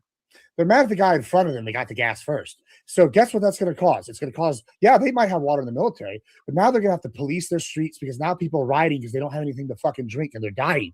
And so now they have to police those people. And those people are sitting there saying, give us fucking water. Stop giving it to the troops. Stop fighting somebody that's stronger than you, or we're going to do something. And so eventually it causes pressure on them from both ways. And then guess what? They fall apart from the inside with pressure from the outside. This is why I keep hasn't that historically been true for Iran, like systemically already? For resources, that like that there's shortages in resources. Yeah, and that's why they're having unrest. That's part of the reason why they're having unrest. Already, like you said, you're bringing up like I mean, in addition to them being a very draconian, totalitarian, theocracy dictatorship kind of thing that imposes all these laws, they always put their fucking military first over the needs of their people, and they've been open about that, and people are upset. So yeah, I agree with you. It has been traditionally a problem. Yeah. Okay. When Donald Trump was recently asked about them shutting down the Strait of Hormuz, he said that nobody thought that they would actually do it. Do you guys believe, I guess, Ryan, we'll go to you first. Do you believe that there was no counseling on the fact that they would shut down the Strait of Hormuz before bombing Iran? I have no idea. And I just want to be candid about my lack of certainty or knowledge in this area. President Trump, amongst his many qualities, is somebody who says things, and I think it would be very, very foolish to assume that he's telling you the whole truth and nothing but the truth in any scenario, because that's not how he communicates in general. And then in this specific situation, I think he was asked a question today, like if X happened, what would you do? Is a military question. Like if you found out about that they were enriching, what would you put boots on the ground then? And he was like, I couldn't possibly answer that question. Like, why would you ask me that question?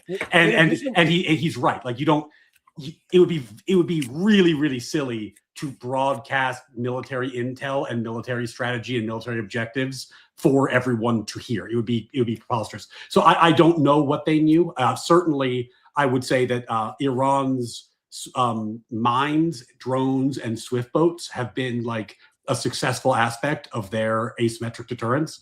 I don't think it's something we can't clear up ultimately, but it's going to be harder because as we covered earlier, it's water, not air, and air domination is our strongest. Are you saying that he wouldn't give insight into their military strategy, as though him pretending that he didn't know that they would shut down the Strait of Hormuz is a part of him not communicating some sort of strategy, or what? I think go ahead. Well, I want to add to what you're saying. And so my grandmother, many, many years ago, before she died, she was mind blown by this age of information that we live in and how we have access to everything. And she goes, I actually don't like that the government tells us what they're doing in the Freedom of Information Act, how they're all the time. Now, I don't necessarily agree with her on that. However, what she did say was true. She's like, why do we tell people what we're going to do before we do it over these countries? Then they can defend against it. Then they can act against it. With Trump, it's like that he will always be saying one thing and be dealing a deck of cards over the top. In his book, The Art of the Deal, and several of others' book, he will say verbose things, knowing that something that's slightly lower is going to happen. So when you aim high, you sell mid. This is an age-old sales tactic. It's an age-old political tactic. So to echo what Ryan said, I don't know whether or not he knew what he knew. I don't know exactly. But I can say that, yeah, he was selling this as what he's going to do. And when he's saying, oh, we can stop this, we can do this, it leads to things like, oh, us taking over insuring from Leeds of London in the Strait of Hormuz, because if they do it, it's like, hey, we get these benefits. If they don't do it, we win faster. So it's like damned if we do, damned if we don't. Except in this case, it's win if we do, win if they do. Like either way, we're getting a win. So like that's the way Trump is. You can't always take everything at face value. You always have to be looking for what the secondary and third tier objectives might be, because that's probably what he's actually going for. Also, Tom, if there's a quote you want me to respond to, can you just can you read it or whatnot? Because I mean, again, I'm not saying you're wrong. I just, on a quick Google, I couldn't find him saying those words. Maybe he said something else and that's what you were thinking of. Or maybe I just did a quick search and couldn't find it. So it's possible it's on me. But I'm not sure which quote you're referring to. Yeah, I'm pretty sure that was almost the exact quote. Yeah, I mean, ChatGPT could be wrong, right? Like it hallucinates all the time. So I'm not putting that on you. That could be on me.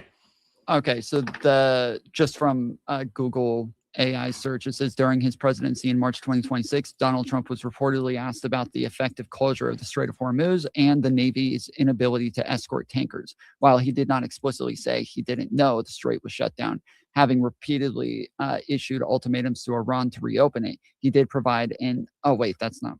That's the opposite of what you said.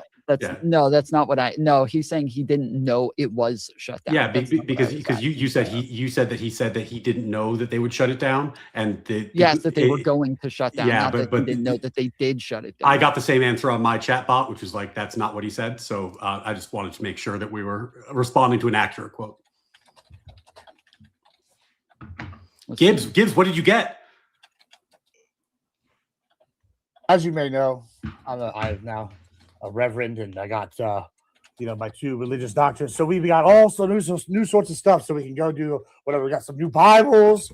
I got a couple new crosses for some ceremonies. We're gonna go do some shooting of guns at my gay friend's wedding. You know what I'm saying? Nice. And, it'll be real fun. Nice. I don't know. Yeah, it'll be good times. Father Gibbs. Well, yeah, Brother Gibbs, because we're Southern Baptist. But either way, Brother Gibbs. My bad. That was a joke about the gay friends wedding thing, if you know about Southern Baptist. Except, never mind. That's a little off topic. Sorry, we didn't mean to derail you there, Tom. Yeah, each time I ask this, it's answering a question that I'm not asking. This is really fucking. What is your question?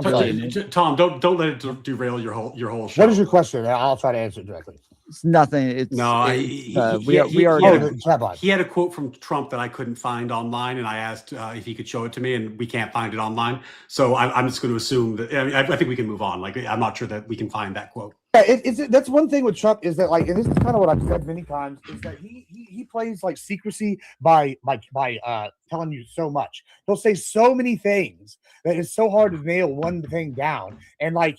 It's really an interesting strategy. Like I think, like back in the day when Bill Clinton had gotten in trouble for what was the Monica Lewinsky thing. If he had just like owned up to it or said something else wild or done something else wild, people would have forgot about that. Like maybe if he had actually gone outside and smoked weed with Willie, it would have gone back. Trump's kind of like that. He'll do something wild and then you forget about what he did last week. And it's an interesting strategy. Yeah, it certainly worked for him.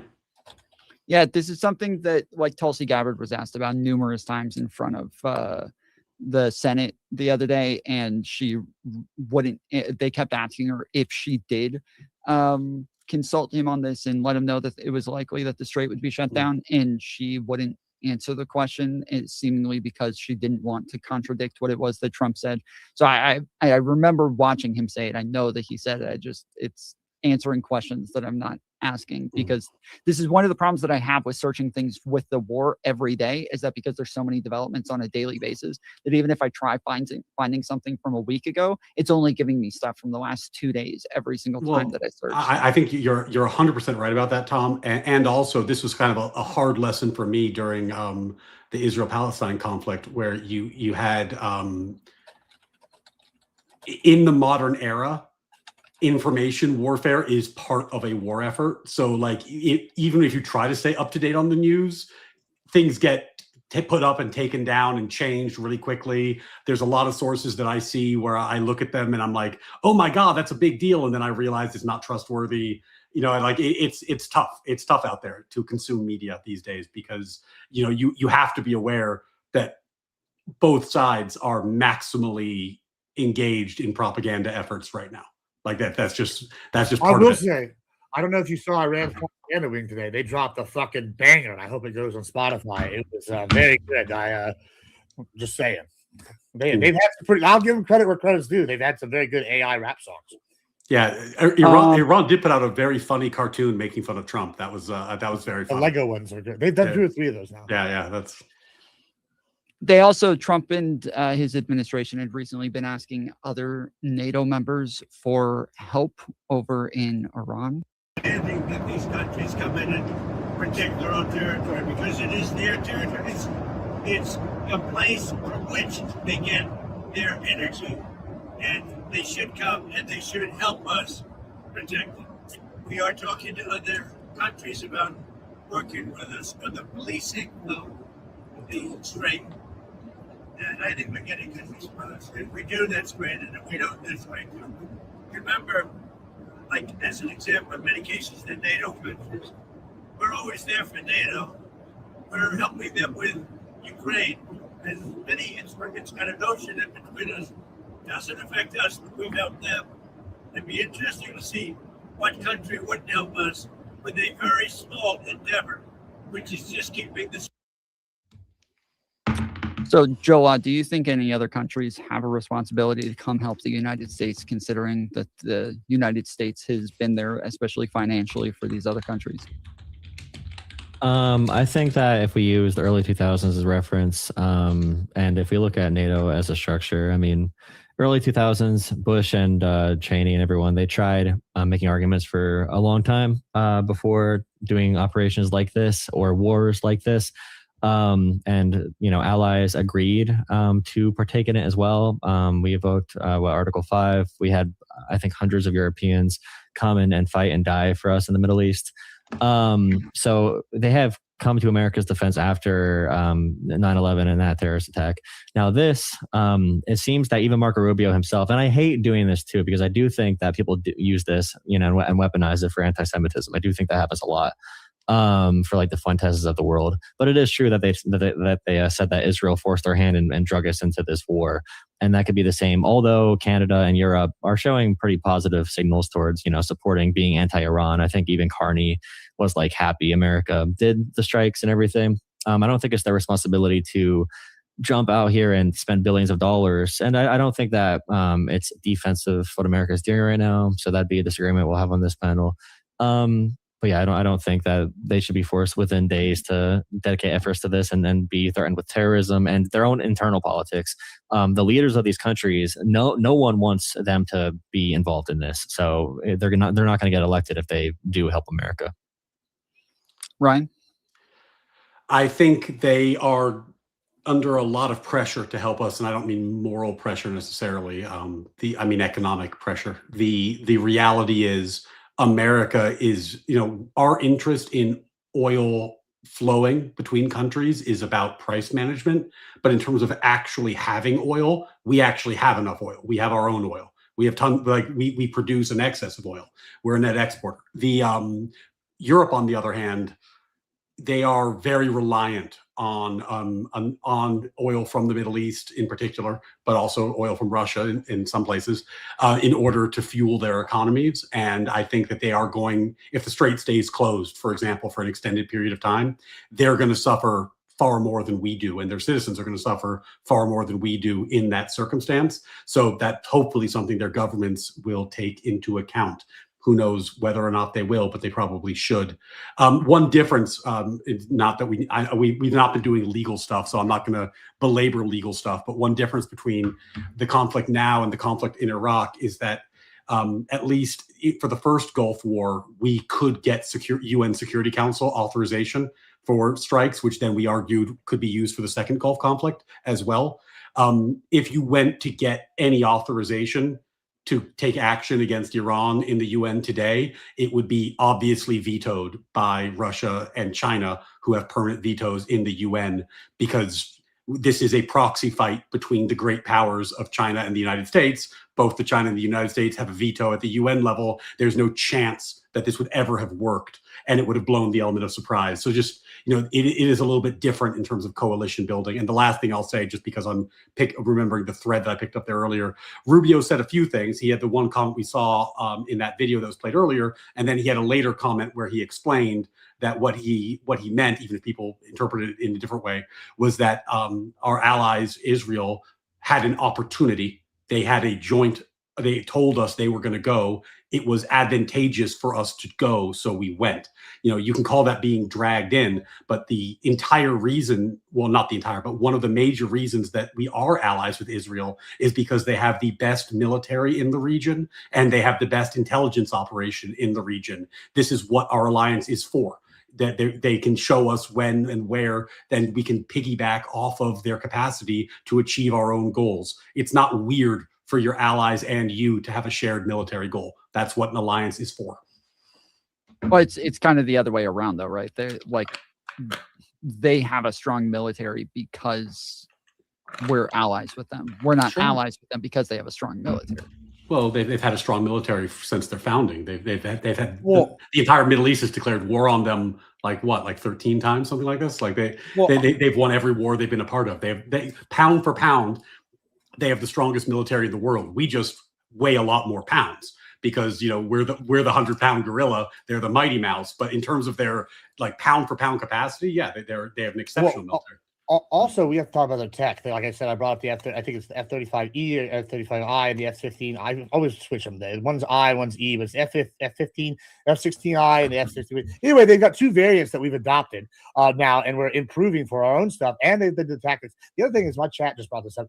Their intelligence. I was reading a report now. They think part of the reason we were able to get so many of their leadership is because not only did they get into the leadership, they got into the dentistry and all the areas around where they have bases and stuff. And they basically implanted trackers that don't require electricity into their teeth. So these people are walking around for almost 10 years with trackers, and that's why we're able to pinpoint locate bombs. Do you really want to fuck with a power that's so good at intelligence they can put a tracker in your teeth, you never know about it, and they get bombed? This is the kind of conspiracy theory shit that they were talking about. Oh, they're going to implant us with the virus and the vaccine. Israel's doing this already, except they're putting it in your teeth and nobody even thought about it. This is wild stuff, and this is why they keep winning. Intelligence and logistics wins war, and then tech. And guess what? Israel's got all three, and they have the will to use them. Remember when they blew up all the terrorist nuts last year? Mossad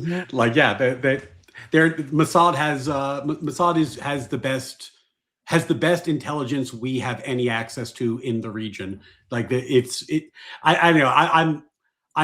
endlessly confused with people saying that it's weird that we would do something that benefits us and an ally. That's just what alliances are for. Well, that kind of comes to the actual question, though, is with other countries not wanting to get involved, obviously it would be somewhat beneficial for them to get involved. To me, it almost reads as though a lot of these countries have lost respect for the United States, or they don't trust Donald Trump in this conflict, to where maybe they would get involved if it was somebody else, but it doesn't seem as though they're willing to get involved while it's Donald Trump who's leading the way. Do you guys think that it is Trump that is making the difference here? Maybe. I don't know. It's possible. I mean, maybe with a different president, maybe if it was announced in a different way and he built a coalition for months and months. Now, of course, this was a surprise attack, so building a coalition for months and months, not a viable option in a surprise scenario.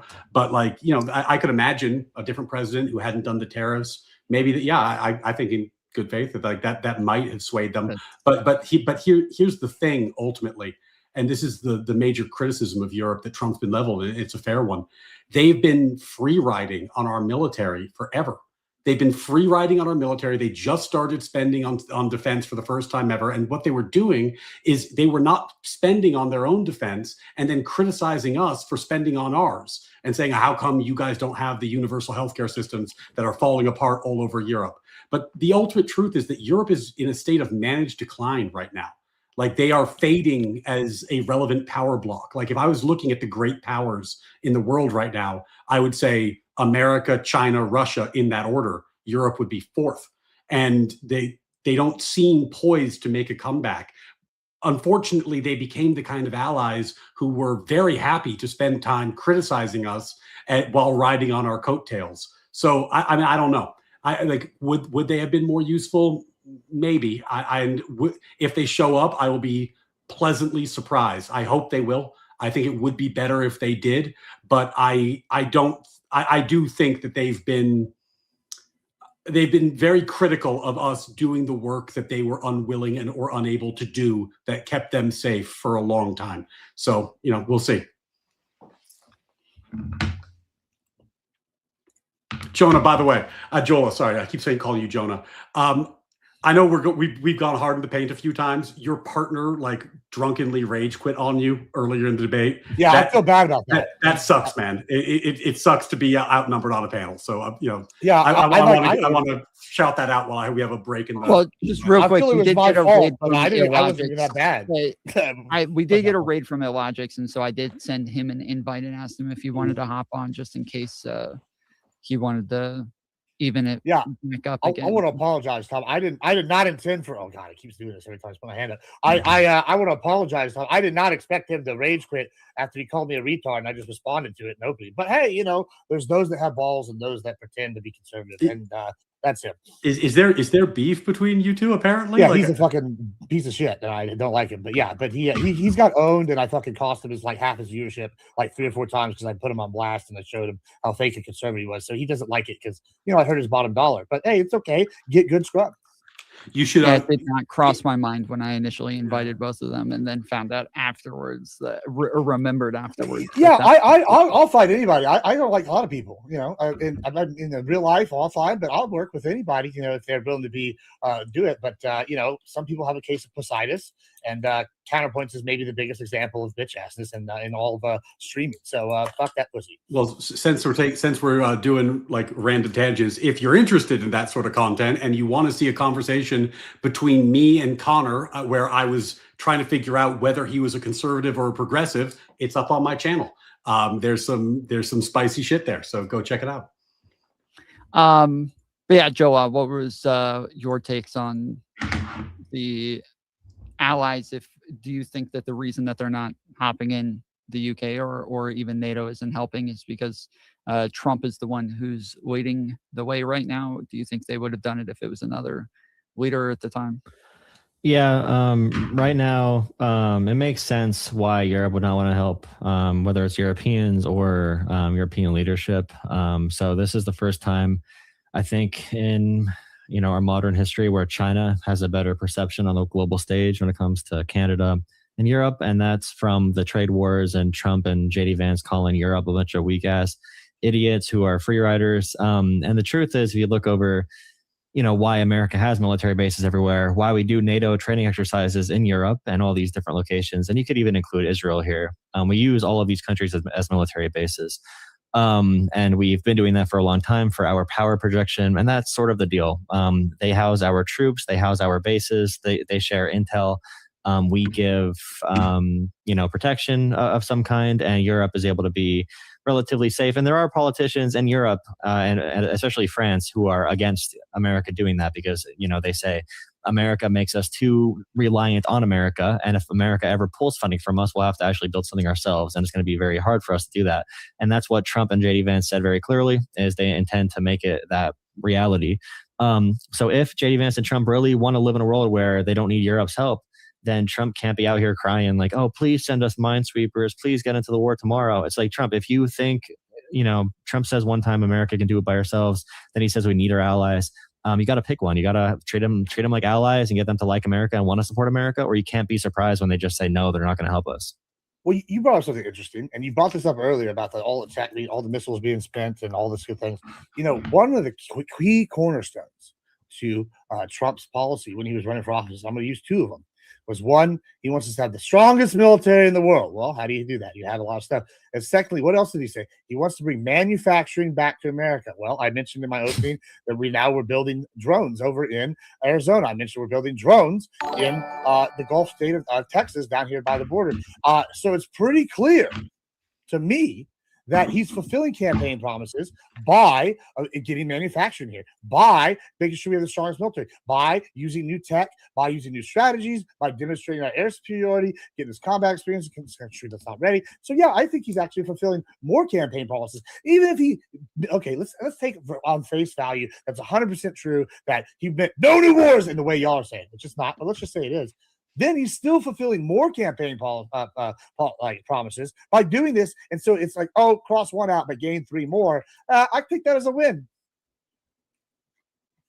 I would just say that in every other policy Trump has done, American manufacturing has declined from its peak under Biden since Trump took office. Our private investments, they hit a peak in like 2023, 2024, I'm pretty sure, and they've been declining. If we are getting more manufacturing because of that, it's by accident. And I do support American manufacturing, so that's great. But I wish it was not always just Lockheed Martin. I wish we were building more batteries, more sustainable energy infrastructure for the future that is also not made with parts from China that they can easily hack someday, maybe, possibly. So that concerns me. I'm almost about to start another conversation about cybersecurity. You like energy? You like energy stuff? You just said batteries. You know, y'all remember when everybody made fun of Texas a couple years ago because we had the big snowstorm and everybody froze to death in Texas? Well, thank you. Texas is the leader in renewable energy, right? And so now, and we built a bunch of batteries. We built a bunch of manufacturing. Now we're even looking at building those micro nuke plants. These are all happening under Trump because he's lower regulations. He's got stuff going down here. Like I just when you say these things, it's by accident. It's why is it that the states that are most aligned with Trump are the ones that are actually going and doing these things, like Texas getting green energy, well, like Texas, Arizona. Texas also has the most windmills that are killing the whales. Also Joe Biden. You gotta watch out for the windmills. The cows don't like them. With Joe Biden's policies, the infrastructure bill, the Inflation Reduction Act, I'm pretty sure Texas might be the largest recipient of Joe Biden's policies. Red states receive more money than blue states did because they have more grounds to build these factories. It probably is cheaper. There is a need for, I think conservatives that I know, they like solar panels and wind energy. They just don't want to be gay. And people think it's gay to support solar energy, which I think is Chinese propaganda, personally. But that's only partially true. Like, so you know why we have more solar panels? It's so because Texas did something else in addition to that allowed us to have solar panels. So like, let's compare Texas and California on energy. California's got a ton of restrictions, right? Because they have to all these different things. You have to meet these EPA stuff, all this other extra stuff. Well, Texas, what we did was we deregulated the energy market. So now you can actually sell your energy back to the energy companies. That's why most houses, not most, but a lot of the houses have solar panels on them in Texas. That's why they're able to do the windmills, all sorts of stuff. And so, yes, Joe Biden did do that. But in addition to that, Texas took other initiative steps to gain this green energy push because they've sat here and said, hey, well, if they're going to do this, let's deregulate a market and get rid of other laws somewhere else that's going to allow this to actually thrive, as opposed to what California did, who's also a very large state. And they went the opposite way, which is put more regulations, more restrictions. So, yeah, you can try to give Joe Biden the credit, but that's ignoring the fact that conservatives in Texas have done all these additional things to make that work. And Texas is leading for utility. I'm sorry, just one quick thing. Texas is leading for like utility solar production, but California still leads with like people having solar panels on their houses as well. So if you combine private and public, I think California is still ahead, but Texas is definitely the fastest growing and is going to be overtaking California within the next couple of years. So the thing. I mean, I know we're going way off topic now, but ultimately, if your concern is like, if we're talking about like the energy grid, I would encourage anybody who watches this to pay attention to your local politics more than federal politics, because that's where the actual action is most of the time. Like New York, where I don't live anymore, but I used to, is they talk a really big game about going green, all these policies, X, Y, and Z. But the reality is they decommissioned their nuclear plant, which was the greenest part of their actual grid makeup.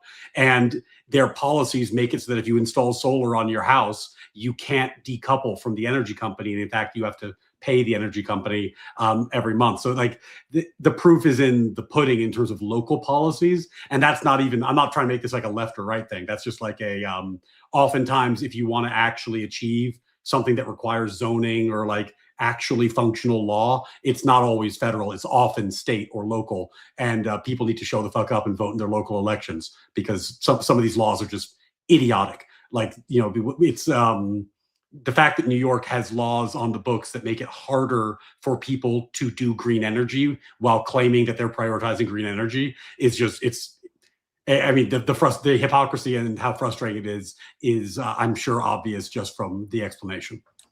And the answer to that question real you quick, pointed up we there. have one last question. Trump claimed that Iran had 48 hours to negotiate, or else he was going to obliterate the oil fields. Since then, he has backed off, initially saying that they were negotiating. Iran claimed that they weren't negotiating. And then the Trump administration was upset with the media for believing Iran over the United States. Jola, did you believe Iran when they said that they were not negotiating with the Trump administration at the time? I probably do, just because Trump says stuff all the time, and it just happens to correlate with when the markets open and close. So it's hard to really take anything seriously that Trump says here. And Trump also was talking about how Iran gave us a big gift by allowing, and he was hiding what the big gift was. And apparently the big gift was allowing 10 carriers to pass through. 10 oil carriers to pass through that were not even from America. And Trump said it was a gift for the global oil markets, but it was for countries like India. He received the big gift. Yeah, he received the big gift. And then the next day he said, well, the oil tankers through. Yeah, for like India, so not for America, but technically Trump liked it because it helps the global oil supply. So he says stuff like that all the time. I don't believe they were really negotiating. I don't think Iran would negotiate directly. If it was through like Oman or another country like that, I would believe it, but I don't think Iran would directly do that right now. Well, but that's how that. Can I answer your question? Sorry, just this is just a factual thing. That's how they're negotiating. Like if you might not think they are, but if they are negotiating, our terms went to Pakistan. Pakistan gave the terms to Iran. So if they were negotiating, it would be triangularly through another country like Pakistan. Sorry, Gibbs, go ahead. Yeah, but the 48 hours thing is the big thing, right? Yeah, this is your chat question that you just posted up on here, Tom. It's actually because Tom is actually Kane from Command and Conquer. That's why he's a based Chad bald. You know what I'm saying? Sorry. I keep seeing a lot of people talk about how jealous Gibbs is of my bald head, but I am. I mean, it is a shiny bald head. Kane is kind of a badass. I'm just saying, you know. Well, when Trump was asked who he was negotiating with, Ryan, he'd said top tier people. And when they said, who is it? He says, I don't know. It's somebody really high level. And so it didn't sound as though it was going through another country. He made it sound like he was talking to somebody directly, while Iran was denying that they were actually, having any negotiations. I mean, again, like, one of the things we're talking about, like, what was said in negotiations, if they occurred, that like none of us possibly could be there. We're just looking at media reports. Like what I had read was that our terms were sent through Pakistan, and Pakistan gave them to Iran. I mean, I don't know how we could prove or disprove that the negotiations took place. And also, it's a little bit of a weird one, right? Because like if you're negotiating by proxy and you send terms and they say, we don't like your terms, are you negotiating? Like that actually is kind of how negotiating that I've been involved in a lot of negotiations where I'm like, would you like to settle this lawsuit? And they're like, screw yourself. I'm like, well, in this case, we're negotiating. That wouldn't be the case in this scenario, because the deadline was at this moment, that if they didn't actually start negotiating within those 48 hours, that they were going to be obliterated, that their South Parsfield was going to be obliterated. And so the idea has to be that they were actually entering into negotiations, not just saying like, no, we're not interested in that, right? And I don't know what he meant by that, and I don't know what happened, and I don't know, what would have satisfied him in that situation, or if he was just blustering and threatening. Like I don't know, and I don't know that any of us could possibly know. Like we're in this strange situation where it's like, what is Trump thinking? What is the Ayatollah thinking? It's like I don't know that we have access to that information. I think all we can do is kind of watch the process play out. The only insight I can give to that, because of the lack of information, is that like oftentimes people think of negotiation, I think in a false way. They think negotiation is you sit down and you talk about it, and that's how you solve the problem. That's not normally what negotiation is. Like when I litigate and I'm suing someone or they're suing my client and we negotiate, what that means is we figure out who has leverage. Something has to change in the case. Someone wins a motion, someone loses a motion. You bomb something, they defend something, they block the strait, we open the strait. Like the leverage decides the negotiation, not the conversation at the table. The conversation at the table reflects the leverage. So, negotiations, it's an open term. And in a military context, negotiation includes blowing shit up. So, we'll see. Hopefully, I would love for there to be a resolution that achieves American goals and is quick and saves lives. That would be great. Gibbs, do you think it was ridiculous that American media believed Iran when they said that they weren't going to, that they weren't negotiating at the time?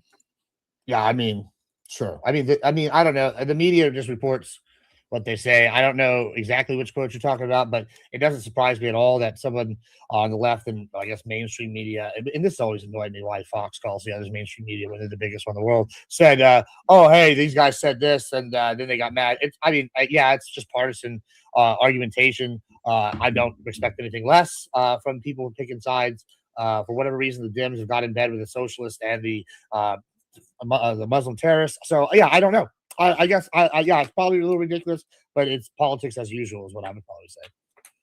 You don't actually think the Dems are actually like Iran, do you? Like, you don't actually think Democrats like Iran? I don't think all the Dems do, but I was on a panel earlier this week and the Iran war came up, and one of the guys is a Dem, and he said, hey, it would be good if we lost this war. Because it would help multipolarity, and the United States needs to lose or fall, be readopted. So yeah, that sounds like a socialist though, or a communist. I was about to say that's that. not a Dem. I said that, but this is the problem. With both sides, we do this. We're they're big tents, right? And so I think there is a portion that has gotten in bed, and I think specifically, I said this just a second. The socialists have gotten in bed with the Muslim extremists, and I think on the right, there's people on the right. We can pick groups on the right, maybe I don't know if Nick Flynn on the right. I don't know, he's a Nazi, so who knows? Okay, if I can limit it to like Democrats in mainstream media or actual politicians, leaders within the Democrat Party, do you actually think any of those people Iran or on maybe Iran? Ilhan Omar? Maybe, I don't know. Other than her, I have no idea. I'd wager she probably does. Ilhan Omar would get killed in Iran. Like these people Zoran Mamdani would get killed in Iran. Zoran Mamdani, but you have to look at him. He's the most radical, he's literally a Muslim socialist who's a Democrat, and he distanced himself from Hassan Piker. He disavowed Hassan Piker. So even the most far left actual Muslim socialist Democrats are distancing themselves from the tankies or communists or socialists like Hassan. So the Democratic Party is not that whatsoever. It's some fringe crazy shit. You say that, and everybody's has to do this. But how many times have we seen in politics on both sides where the guy goes, oh, I don't want this guy's support or whatever, and then says a lot of the same things they do. So it's oh, yeah, I publicly disavowed them. And again, we see this all the time. So I'm not necessarily buying that, especially in light of, Madami's wife's comments coming to right recently. So they're pretty clearly on this tangential side of the Iran. I think same thing with Ilhan Omar. Wait, why would you say that? No, they hate Iran. They don't like Iran. They also just think America is bad too in foreign policy. But they hate Iran. Yeah, it's an ally. No, but you can criticize America and still hate Iran. They're not pro-Iran. There's nothing that she said that's pro-Iran. What did she say that was pro-Iran? Or Zoran? Zoran criticized. He strongly condemned Iran and everything about them. Yeah, but once again, they say this and then they sit here and make all the talking points that are on their side. I'm not saying that they're sitting here taking money from Iran. I'm not sitting here saying that that's what's happening. I'm just saying that it's an allyship of convenience for some of these. Now, if you want to talk about the mainstream, the libs, no, I don't think they're mostly on the side of Iran. No, if that's what you're asking. But there is at least a contingent that vote Democratic that are on their side. I don't think. I don't think she said that she supports Iran. I do think it's accusing the country of bombing them during Ramadan because of who they worship is not exactly a helpful statement. No. So yeah, but Joel, to give you the point in fairness, I don't think I am at least unaware of any Democratic politicians saying I think Iran is better the way that Hassan Piker would. Yeah, it's not like it's Tulsi Gabbard in Syria. You know what I'm saying? I'm just. Well, she is a foreign agent too, which is crazy that she works for the job she does. But yeah, I mean, Zoran Mamdani, everything about him. It's funny when Republicans, I see them talking about Sharia law and Zoran, and I'm like, Zoran is a pro-trans, extremely secular person who probably is just like a person who's a Christian and goes to church like once every year so they can say they're Christian, and they just like wear pride flags everywhere. Like he's Muslim in the same exact very casual capacity, but people call him like a, you know, wanting Sharia law when his wife wears, you know, belly shirts with, you know, see-through shirts with bralettes. Like it's so stupid to say he's pro-radical Islam. Like they would definitely be killed in Iran or another country like that and protest the regime. I don't think they're pro-Iran. I think that what I see on the left is an unwillingness to view patriotism and geopolitics as a team sport. Right. Well, that's the big thing you would hate, right? They're anti-American hegemony, right? Yeah. Which is your big thing, right? Yeah, that's what I mean. I think that they don't see that as they're anti-American exceptionalism, they're anti-American hegemony, they're anti, you know, the idea that America is acting in its own interest and doing things for this reason. Like, for example, they would say something to you about they would bring up international law a lot. The implication being that it would be better if America was beholden to international law and subject to some sort of international body that would be able to stop America from violating international law in all the ways they accuse it of doing. Things like this. Then is that pro-Iran? No. Is it directly contrary to American values and American exceptionalism? Yeah. And that is a problem. It's not the problem of being pro-Iran, but it's not an insignificant problem. Well, Joel, you brought up the Tulsi Gabbard being a shill for Russia and seemingly for Iran as well. A lot of people have made the complaint that this current war is only helping Russia. Do you think that Russia is benefiting greatly in this war? And do you think people like Tulsi and others in the administration would have something to do with that? It's really complicated when it comes to that, because although I do think it benefits, like, I think the ultimate beneficiary is China on the global stage of everything Trump does, whether it's the tariff, trade war stuff, whether it's the wars and foreign policy. Like China has been having global economic forums while Trump has been bombing countries and like pissing himself on TV. So like, it's hard to say. That I actually need to think about that more, because you have like Tucker Carlson taking like the anti-war perspective in the Republican Party, but then people accuse him of working more for Iran and Qatar, you know, but he also does Russian propaganda. He said, like Tucker said, Moscow is more beautiful than any city in America. It's freaking gross as an American to say that and be allowed back in the country, which I am kind of nationalistic on that basis. But yeah, I need to think about that more and where the interests are, because everyone, I mean, everything you see right now is a psyop on the internet. It's really crazy. So finding points of agreement, everything is a psyop on the internet, and Tucker Carlson has lost his fucking mind. So like those are things that we're going to agree on. I'm really surprised by the statement that China is the big winner in all of this. Like to me, like I look at Trump's foreign policy, and what I see is him systematically attempting, you know, and you could question whether or not it's working, but certainly the attempt is to dismantle Chinese influence within our sphere of influence. Like Venezuela and Iran combined to be, I forgot the exact percentage. Iran is like 35% of China's oil, and Venezuela is like another big chunk. China was investing in Venezuela to get the technology to take their dirty crude and refine it to create a source of oil, because it's the largest proven reserve in the world. They were installing their military technology in China to prevent the US from striking. That's why they were giving them air defense. Russia started building its own drones recently, but Iran was building the drones for Russia that it was using against Ukraine for big chunks of the war between Russia and Ukraine. Like Iran is a ally, and in terms of geopolitics, a proxy player for Russia and China, just as Venezuela was, just as Cuba is for China. So, you know, America knocking down the allies of our enemy, it's difficult to call that the big winner when we take out their vassal states. Yeah, in addition to that, like, okay, Russia may small time benefit from the oil right now, but like to say China is winning is just massively wrong, right? Like, first, let's look at Venezuela. What were we hearing? Oh, they have the vaunted Chinese air radars, and we embarrassed the shit out of them. We had the top of the line thing they were selling, not the top tier thing that they have, but the top thing that they're selling abroad. They had them. We dog walked them. Iran, they've got this shit in there right now. They have all this Chinese stuff. We're dog walking them. Not only is this happening, China has a rumored spy ship off the coast feeding them intel about what we're doing. And we're still beating that pussy like it owes us money. And so you're sitting there going to tell me, oh, hey, oh, this is good for China. China's getting their oil cut off. Their energy crisis is going to be massive.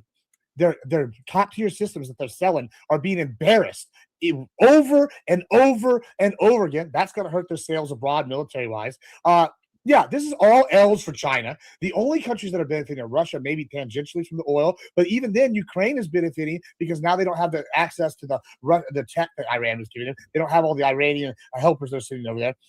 Syria was an ally of Russia. They're no longer gone. Assad fled to fucking Russia, and they're using his troops that he brought with him as just cannon fodder to go do the minefield kind of thing, just as they're using North Korean troops to run and just get gunned down. I don't even know if there's any left of the 20,000 that went with him. And then you're going to sit here and talk about China winning. It's just asinine and has no basis in reality. India's pulling further and further away from sync, and that's why we're not calling it BRICS anymore, because India's going, oh, buddy, y'all keep taking massive fucking L's, and why would we want to buy your shit? In fact, they started to develop domestically and ally with our allies like the Philippines and sell shit over there, because the rumor is Indian tech is now better than Chinese tech after these ass whippings. So what you're saying is just not grounded in reality.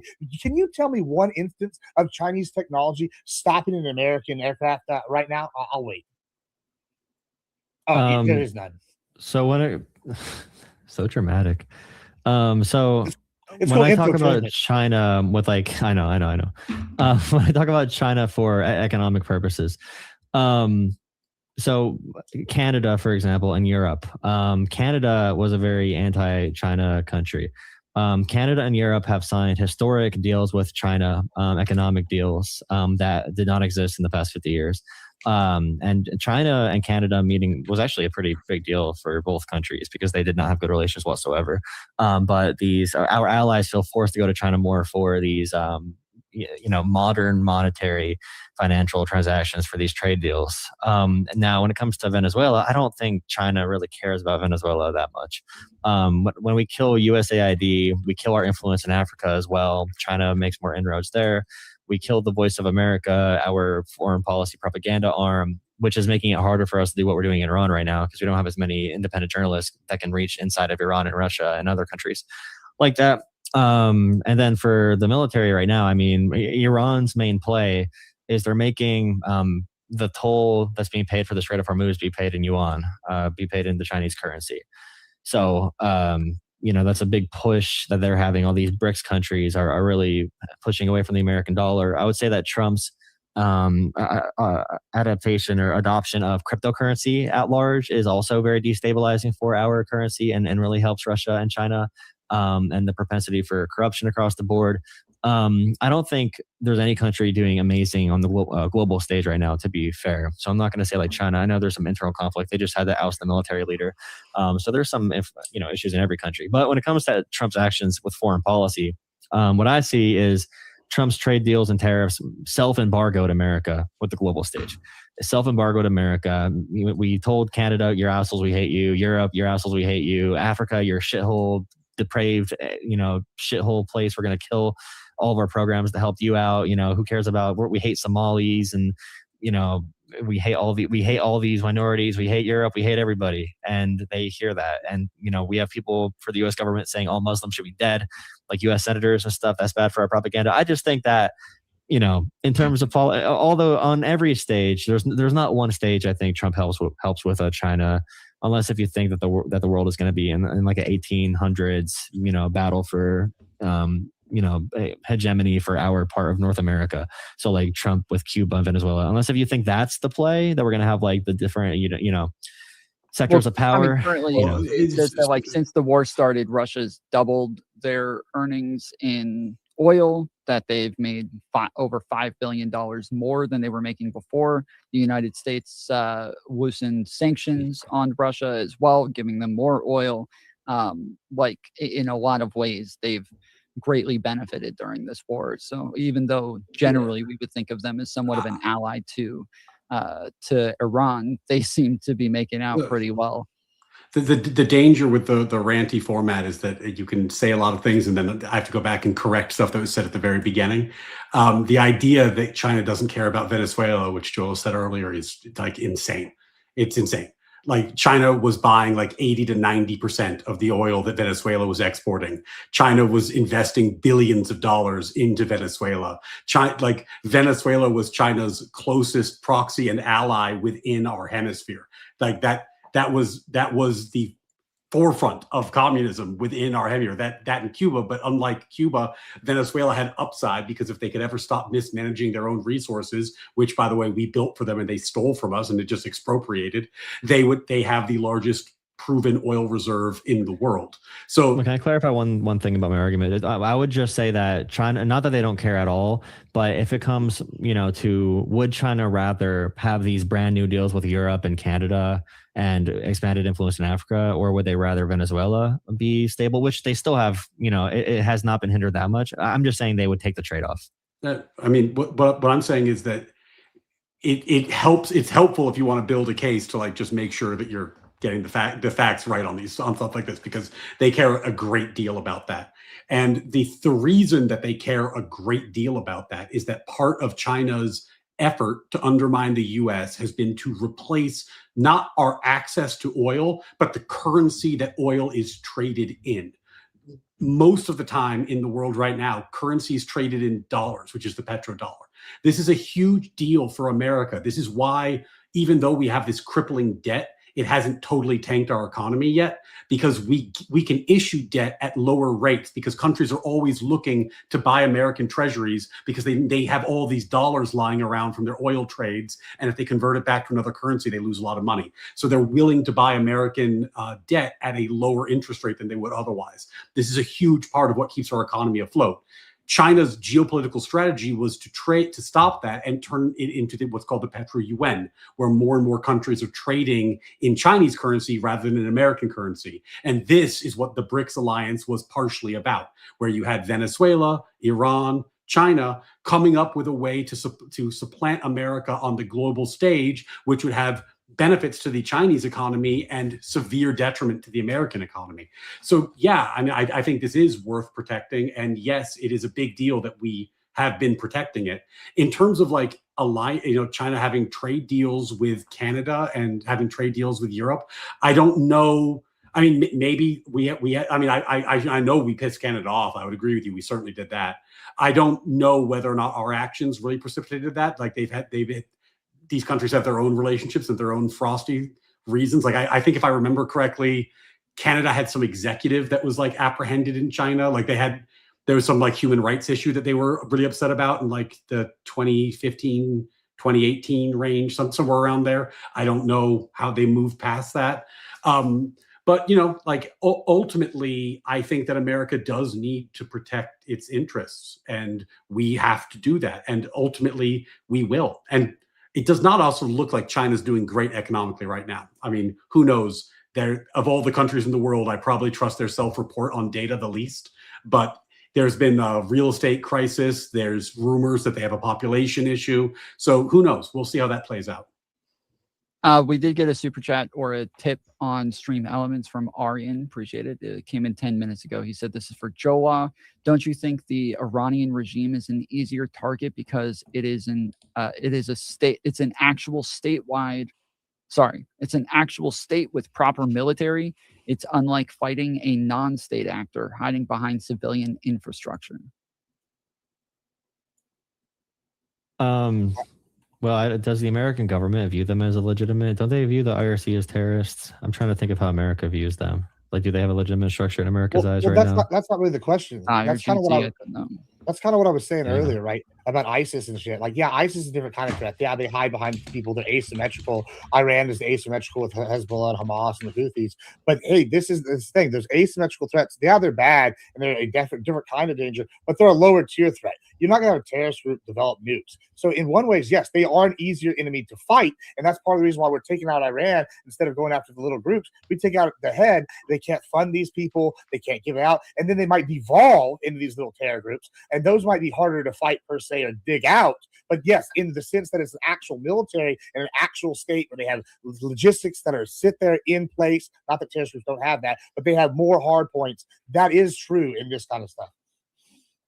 Yeah. That's kind of what I was hitting at earlier. Yeah, and honestly, they are the largest funder of global terrorism, flat stop. So, like this, if you were very serious about stopping global terrorism, this would be the way to do it.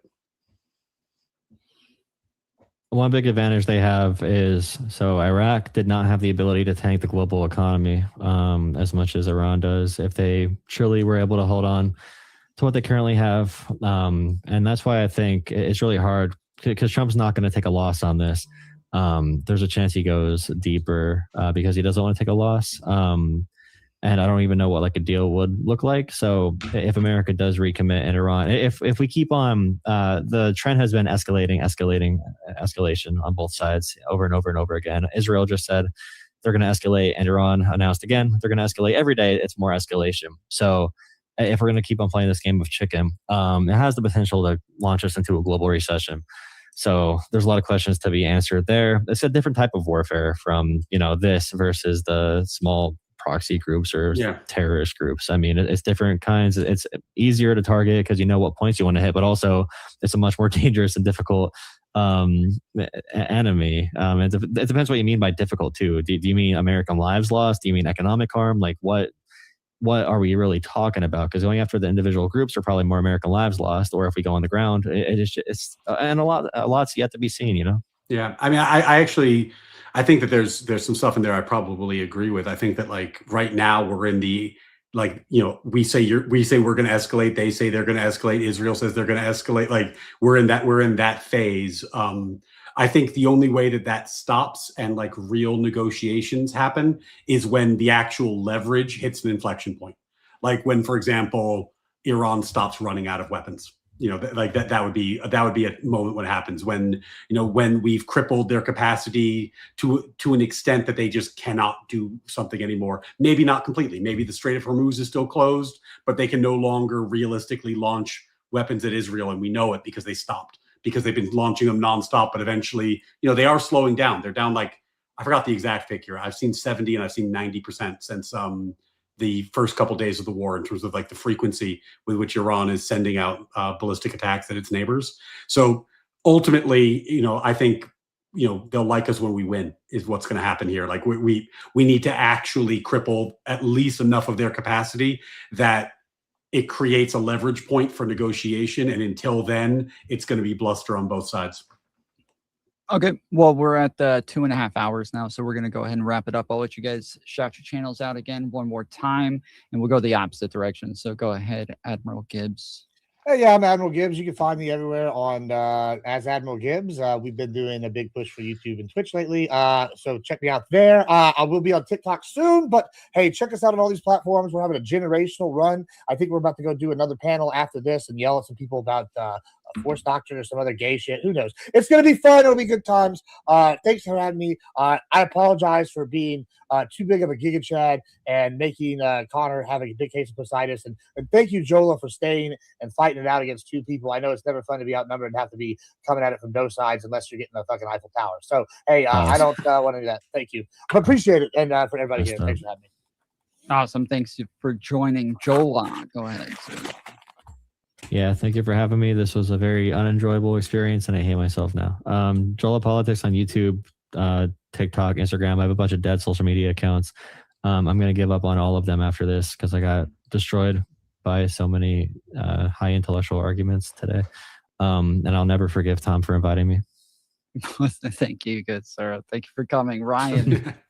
Nice. Well, Jola, by the way, I echo Gibbs here. It's never fun to have your debate partner drop out and then get an outnumbered panel. And beyond that, I appreciate the fact that I think there was some tone matching. We started off feisty, we ended a bit more calm. I appreciate that.